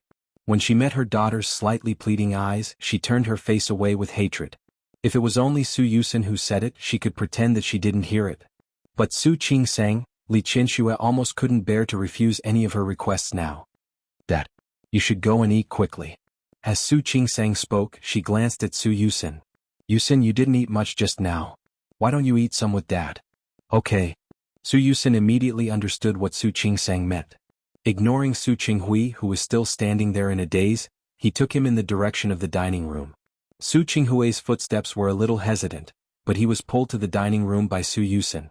The figures of Su Qinghui and his son disappeared around the corner. Li Qianxue looked at Su Qingsang with a complicated look in her eyes. Mom. Su Qingsang knew that she was unhappy, so she took the initiative to hook her hand. You see, our family doesn't lack breakfast, right? Li Qianxue didn't speak. She wanted to wait for Su Qinghui to finish eating and then drive him away. It wasn't that she was cruel, nor was it that she was too much. It was just that when she thought of what Su Qinghui had done, she really didn't want to see him, not at all. Li Qianxue had a good idea. She wanted to drive Su Qinghui away. But she didn't expect that he hadn't finished eating yet. The guests came. Great-grandfather Li, her great-aunt, and their children. They were relatives, and Li Qianxue didn't want to lose face in front of these relatives. In the end, after Su Qinghui finished eating, he actually stayed and didn't leave. And she couldn't drive him away even if she wanted to. After all, with so many relatives here, she couldn't drive Su Qinghui out in front of so many people, could she? The noon banquet was quite lively. The older old master Li got, the more he liked to see his children and grandchildren in front of him. The group of people had a lively lunch. Throughout the whole process, except for Su Qingsang and her brother, Su Qinghui had been by old master Li's side. He looked like the son-in-law of the Li family. Su Qingsang and Su Yusen glanced at each other from time to time. No matter what happened between Li Qianxue and Su Qinghui, at least the two of them still regarded Su Qinghui as a member of the family. Some relatives didn't know the inside story and thought that Li Qianxue and Su Qinghui were still together. Previously, there was a lot of talk about divorce, but no matter what, they had been husband and wife for so many years. From the looks of it, it was clear that they quarreled at the head of the bed and reconciled at the end. In particular, Li Qianxue's cousin-in-law looked at the two of them with the eyes of an experienced person. The meaning of that look was self-evident. Li Qianxue was so angry that she had a headache. If it weren't for the fact that there were guests, she would have gone up to Su Qinghui and torn that smug smile off his face. In fact, Su Qinghui was not smug at all. Although he was accompanying old Master Li, he was not a fool. He could see that neither old Master Li nor Li Qianxue liked him. However, there were guests at home now, and they didn't want to fall out with him in front of the guests, so they tolerated him. Su Qinghui was still following old Master Li even after the guests left. Su Qingsang and Su Yusen could tolerate it and continue to be a harmonious family with Su Qinghui. But Li Qianxue didn't want to tolerate it. She had tolerated Su Qinghui for a whole day. She wanted to go up and ask Su Qinghui to get out. However, after a day of silence on this matter, old Master Li finally opened his mouth. Qinghui, come with me. Since old Master Li had spoken, Li Qianxue couldn't kick him out even if she wanted to. She could only watch Su Qinghui follow old Master Li upstairs with hatred. After entering the study, old Master Li laid out the chessboard, looked at Su Qinghui and said in a calm voice, I haven't played chess with you for a while. Let's play a game. Su Qinghui looked at old Master Li. He didn't think that old Master Li was still in the mood to play chess with him.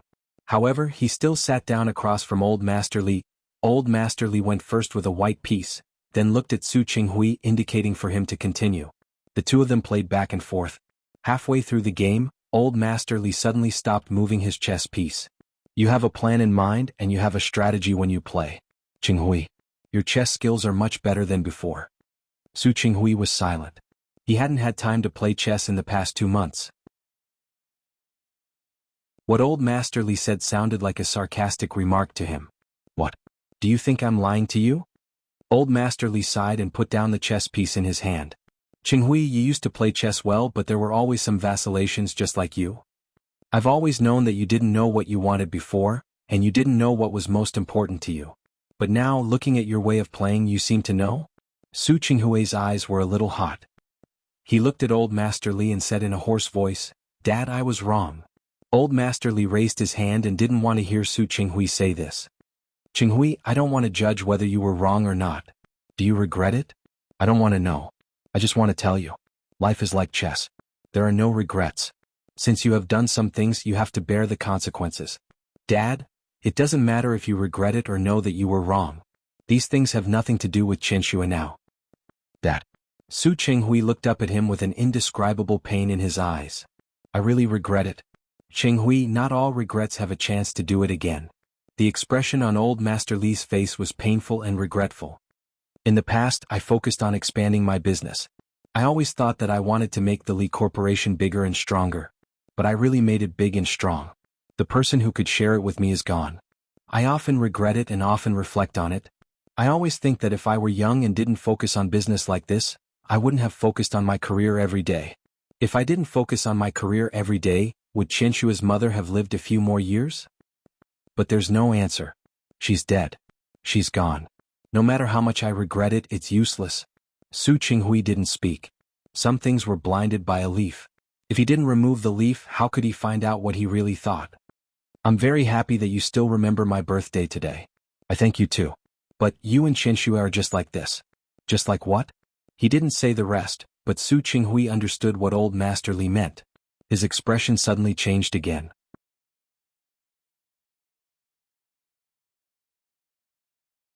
Chapter 5:16. Dad, that's all? Old Master Li looked at Su Qinghui with a complicated look in his eyes.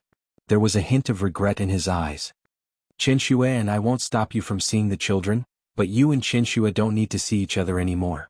Su Qinghui's face was pale. He was already in his 40s. He had experienced a lot of storms and waves, but at this moment he was like a greenhorn, completely at a loss of what to do. Old Master Li and Su Qinghui had been friends for so many years. Although he couldn't bear it, he didn't care. But during this period of time he could really see it. His daughter didn't miss Su Qinghui at all. As long as his daughter had the slightest bit of nostalgia, he would give Su Qinghui a chance so that he and Li Qianxue could have another possibility. However, Li Qianxue had made it clear that she didn't want to see Su Qinghui. Since that was the case, why should he force her? He looked at the chessboard. You've won this round. You don't have to play the rest. He won? He had clearly lost, and he had lost completely. Su Qinghui stood up and went downstairs like a ghost. When he went downstairs, Li Qianxue was in the living room, asking people to clean up the mess. She was sitting next to Su Qingsang talking about something. Su Qingsang saw him coming downstairs and quickly stood up. This time, Su Qinghui ignored her and walked straight to Li Qianxue. Can I talk to you for a minute? No. Li Qianxue sat there without moving. I have nothing to say to you. Qianxue. Su Qinghui gritted his teeth so hard that his gums almost bled. Just 5 minutes? Can't I? No. Li Qianxue looked up at him, her eyes cold. I don't want to give you a minute.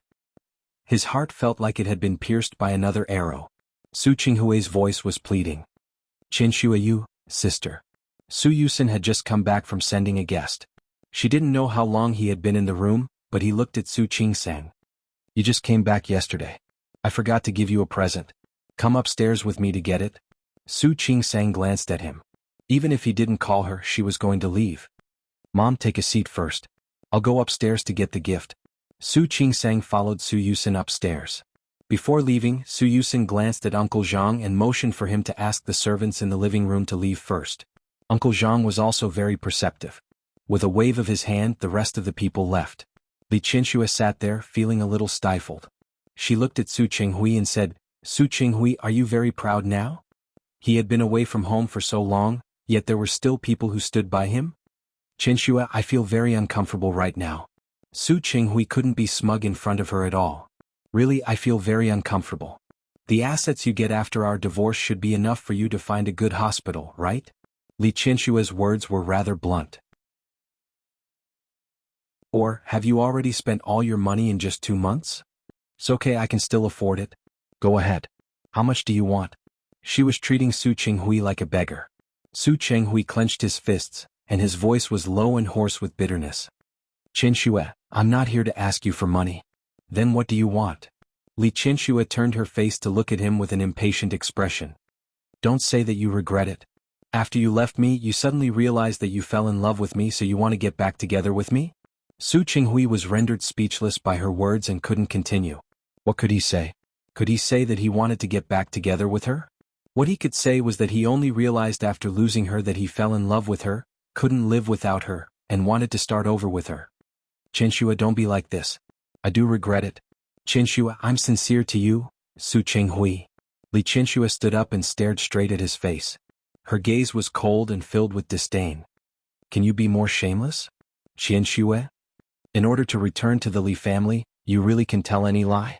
Li Qianxue didn't believe him at all. In her opinion, this was just one of Su Qinghui's tricks. Qianxue, I want to come back, but not to the Li family. I want to return to your side. Li Qianxue couldn't take it anymore. Return to my side? I'm representing the Li family now. Don't you know? Su Qinghui knew that she had a deep misunderstanding of him. That's enough. Li Qianxue stood up. Su Qinghui, if you still have any dignity, then get as far away as you can. Don't appear in front of me. As for what you said, I'm sorry, but I don't believe a word you said, or even a punctuation mark. So you don't have to say anything. Li Qianxue turned around and was about to leave. Su Qinghui was anxious and reached out to grab her hand. Qianxue, what I said is true. What I said is also true. Li Qianxue wanted to pull her hand out, but Su Qinghui was very strong. She was in a bad mood and her face darkened. Su Qinghui, I'm warning you, don't be so shameless. For the sake of the children, I don't want to make things difficult for you. But don't force me to do things to the extreme. To be honest, she was actually disappointed at this point today. However, this disappointment was not for Su Qinghui, but for Su Peijian. Su Qinghui obviously had a purpose for coming here. She wouldn't think that his arrival was sincere for old Master Li's birthday. She was really disappointed in Su Peijian. She had raised her for more than 20 years, even if she wasn't her biological daughter. But for so many years, whether it was her or old Master Li, their care for her were sincere. However, on a day like today, Su Peijian didn't even call, let alone visit the old master.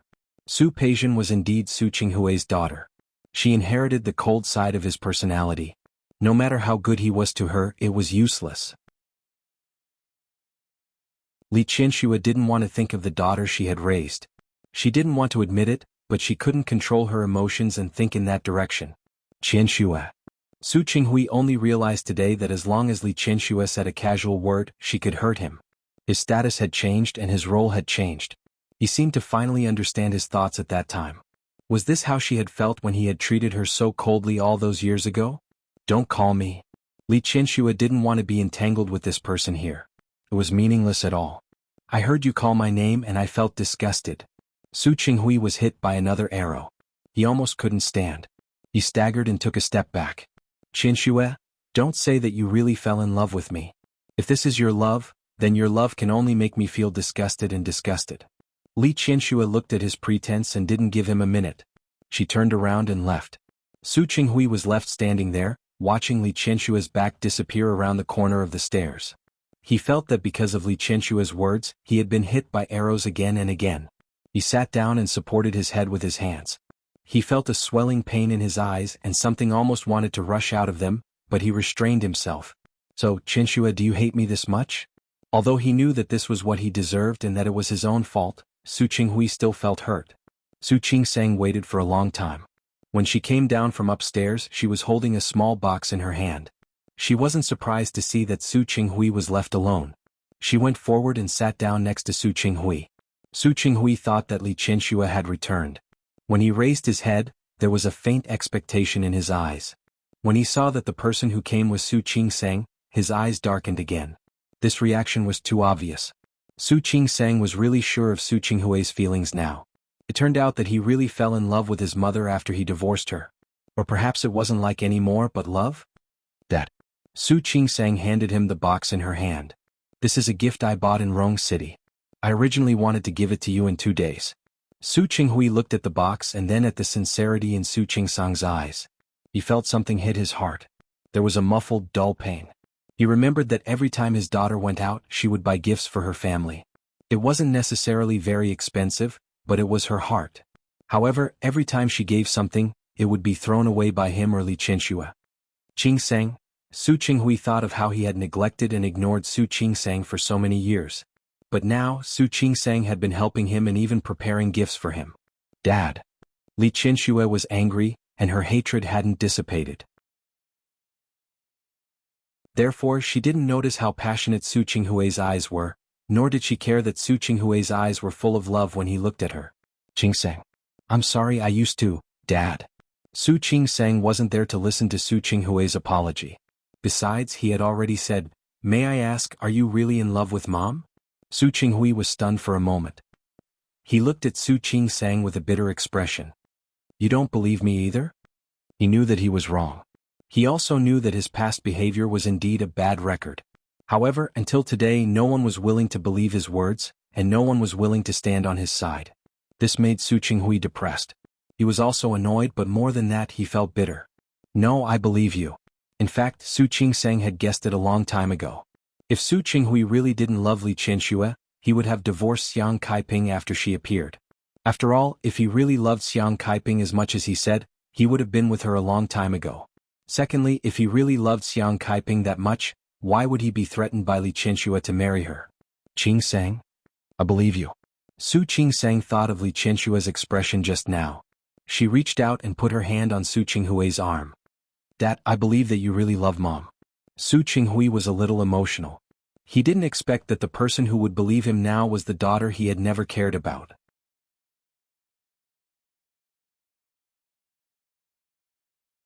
Chapter 517. Su Qinghui was only in his 40s. Seriously speaking, he was still very young. He still had many possibilities. Plans? What plans? Su Qinghui looked bitter. I haven't thought about it yet. However, I have 2 friends who have been asking me to start a company with them. I think I might go with them. I'm not asking you about business. I'm not asking you what you're going to do in the future. I'm asking you since you know that you love my mother. What plans do you have for the future? What plans can I have? Su Qinghui looked helpless. Your mother hates me so much now. I can only stay away from her. As soon as Su Qinghui finished speaking, he saw the disapproval in his daughter's eyes. That.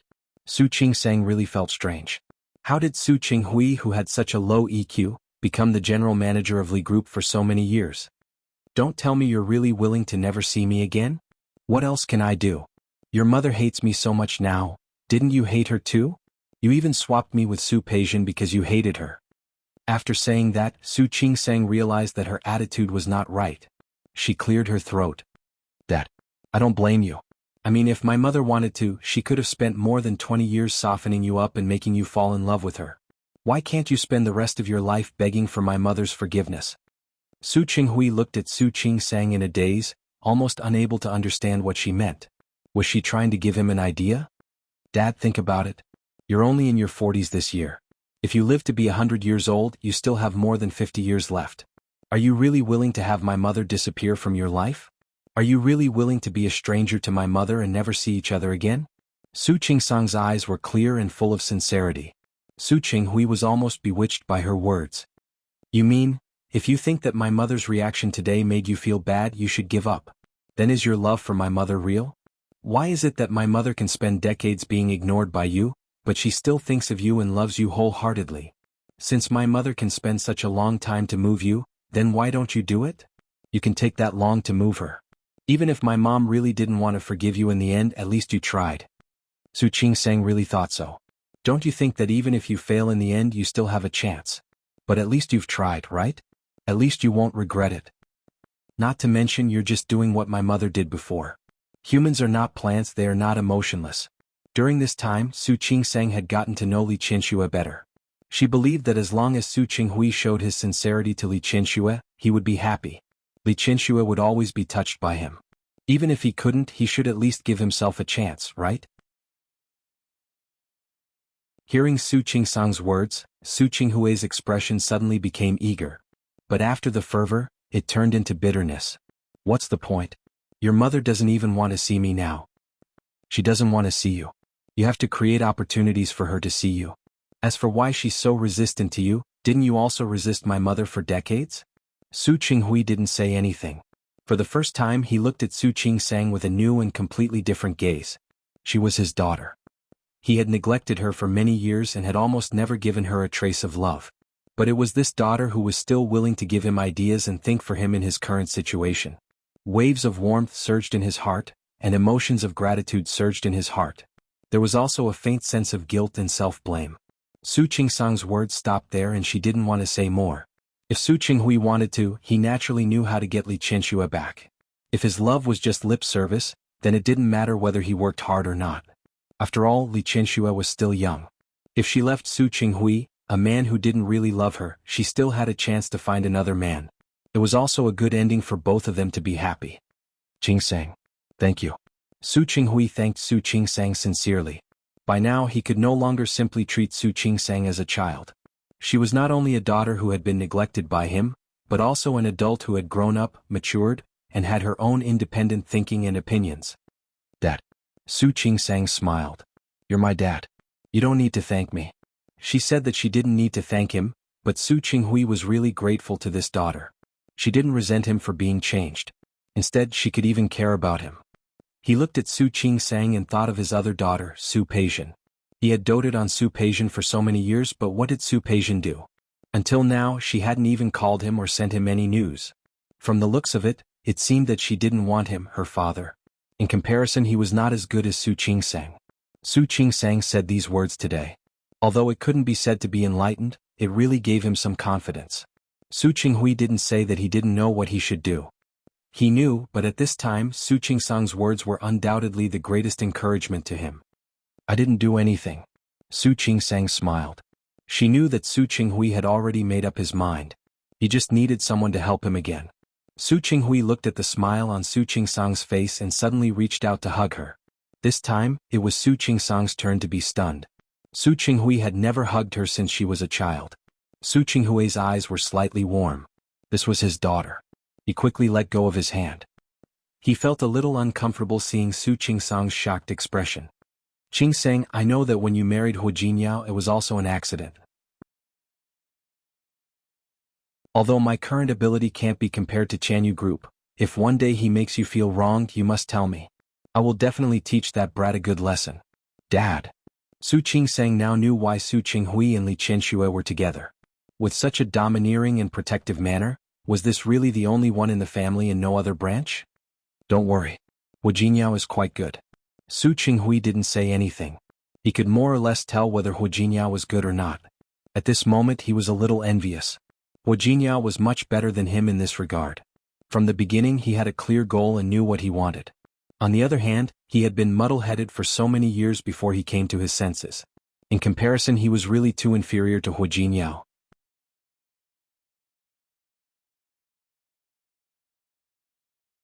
Chapter 518. Su Qinghui thought it through and left. Su Qingsang looked at his back and didn't know if what she did was right or wrong. After all, that man was her father. She couldn't bear to hurt him. More importantly, if he really loved Li Qianxue, why didn't he give himself and Li Qianxue a chance? However, thinking of Li Qianxue, she hesitated. If Li Qianxue couldn't forgive Su Qinghui in the end, she would probably blame her. Don't worry. Mom won't blame you. No one knew when Su Yusen had arrived. He sat down next to Su Qingsang. Did you hear that? Yes. Su Yusen nodded. Although he was young, he wasn't really a child. Sister, don't worry. Even if Mom is really unhappy, she won't be mad at you. I can't do anything if she's really angry. Su Qingsang couldn't bear to hurt Su Qinghui. Not only her, but Su Yusen also hoped that the family could be as good as before. She just didn't know what Li Qianxue would do. Wrong city. Hu Jinyao had just gotten off the phone with Su Qingsang, but he wasn't as calm as he appeared to be in front of her. He looked at Yang Wenchang with a sullen face. What do you mean by Qiao Hong is missing? I asked someone to keep an eye on the Qiao family, but Qiao Hong hasn't gone out these days. Later, I asked someone to knock on the door under the pretext of collecting property fees, but he wasn't home. I checked the surveillance footage and found that he left last night in disguise. Yang Wenchang blamed himself for not doing a good job. He didn't expect that there would be a time when he would make a mistake. Hu Jingyao waved his hand. There were indeed a lot of things to do in the company. Working with Ikes was one thing, but the Huo brothers kept playing dirty tricks and making trouble for him from time to time was another. What was more serious was that the data of the new product developed by Hu Jingyao's company for the next quarter was stolen by Qiao Hong, one of Hu Jingyao's subordinates. That was the reason why Hu Jingyao didn't have time to go to Lin City with Su Qingsang. He went back to the company and asked someone to keep an eye on Qiao Hong. They didn't call the police for the time being because the launch of Tianyu Group's new product had reached a critical moment. They couldn't afford to make any mistakes. If Qiao Hong only wanted to use this to threaten him, he would have let it go. If Qiao Hong sold this to a rival company, thinking of this, Hu Jinyao's face darkened. President Hua, should we call the police? No. If this had nothing to do with the rival company, Tianyu would only make the situation more complicated. Sort out all of Qiao Hong's information and send it to my email. I'll send someone to find him. Yang Wenchang nodded and quickly left.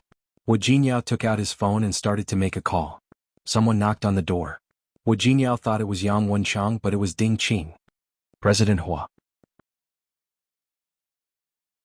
She walked quickly to Hu Jinyao with a document in her hand. I've looked into it and asked the people who work with Qiao Hong. Qiao Hong's neighbor heard that Qiao Hong had a girlfriend. The two of them had planned to get married. But something happened recently. What happened? Hu Jinyao was impressed by Ding Qing's efficiency, which was very rare. Ding Qing was the first one to find out that Qiao Hong had gone missing with the company's confidential information. Although she came to the project later, Zhang Yang had been involved in it. Therefore, Ding Qing knew something about the project after she arrived. Qiao Hong's girlfriend has uremia. He needs a kidney transplant. It's too expensive for him to afford. So, it must be a mistake. Hu Jinyao frowned. He didn't agree with Ding Qing's statement. Tianyu Group had great benefits. If Qiao Hong was in trouble, he could have explained the situation to the finance department instead of stepping on the company's bottom line. However, Hu Jinyao was relieved. As long as it wasn't a rival company or Hu Yifan and Hu Jinyao, it would be fine. I found the hospital where his girlfriend is staying. Ding Qing put the document on Hu Jinyao's desk. President Hua, do you want me to go there? Find Qiao Hong? I'll go myself. Hu Jinyao looked at the name of the hospital. What a coincidence. It was the first hospital where Su Qingsang worked. If Qiao Hong wants to exchange this for money, he'll know that we're looking for him. President Hua, I'm afraid that he won't tell the truth when he sees you. Ding Qing analyzed her opinion. Look, you're the boss and he's your employee. If he does something like this, he'll be on the opposite side of you. So, I think it's better for me to go. Ding Qing's words made sense. Hu Jinyao didn't realize it until now. Ding Qing was new to the company. Everyone in Tianyu knew that Yang Wenchang worked for Hu Jinyao. Okay, you go there. It'll be great if you can find him. If you can't, it's okay. Yes. Ding Qing lowered her eyes. At this moment, she looked extremely serious. Don't worry, President Hua. I'll find a way to persuade him to come back. Just try your best. Hu Jinyao knew that Ding Qing hadn't used her full ability yet. With such a subordinate, he wanted to know what Ding Qing was capable of. Ding Qing took the order and left. Not long after lunch, Ding Qing came back. Qiao Hong isn't here. I asked his girlfriend. His girlfriend doesn't know anything about him. She's sick, so I couldn't tell her everything. Ding Qing paused for a second. When she looked at Hu Jinyao and Yang Wenchang, she continued, but I used his girlfriend's phone as an excuse. Qiao Hong picked up. Both Hu Jinyao and Yang Wenchang looked at her, waiting for her next words. He promised me that he'd come out to see me tonight. Hu Jinyao and Yang Wenchang looked at each other, then at Ding Qing together. What time is it? Where is it? Blue night. Hu Jinyao's face darkened. He looked at Ding Qing together with Yang Wenchang. President Hua, you see. Ding Qing was still asking. Hu Jinyao knew that he couldn't let Ding Qing go there alone. Blue Night was a very famous nightclub in Rong City. It was the biggest money-squandering establishment in Rong City. Only members were allowed in there. People who weren't members couldn't get in. I'll go with you tonight. Hu Jinyao wanted to solve this problem before it got out of hand. Not only did he need to solve Qiao Hong's problem as soon as possible, but he also couldn't let the board of directors know. He especially couldn't let the Hu brothers know. After all, they had been up to too many tricks recently. Hua Jingyao didn't want the Hua brothers to have something on them. That night, before the appointed time, Hua Jingyao followed Ding Qing and Yang Wenchang to the entrance of Blue Night. You're tuning in to the Han Li's Wuxia Adventures YouTube channel. We're so grateful for your support, and don't forget to subscribe to join us on this incredible journey through captivating stories. Your generosity through donations truly makes a world of difference, as it's the primary source of revenue that allows me to expand and enhance this channel for you. Thank you from the bottom of my heart for being a part of this adventure.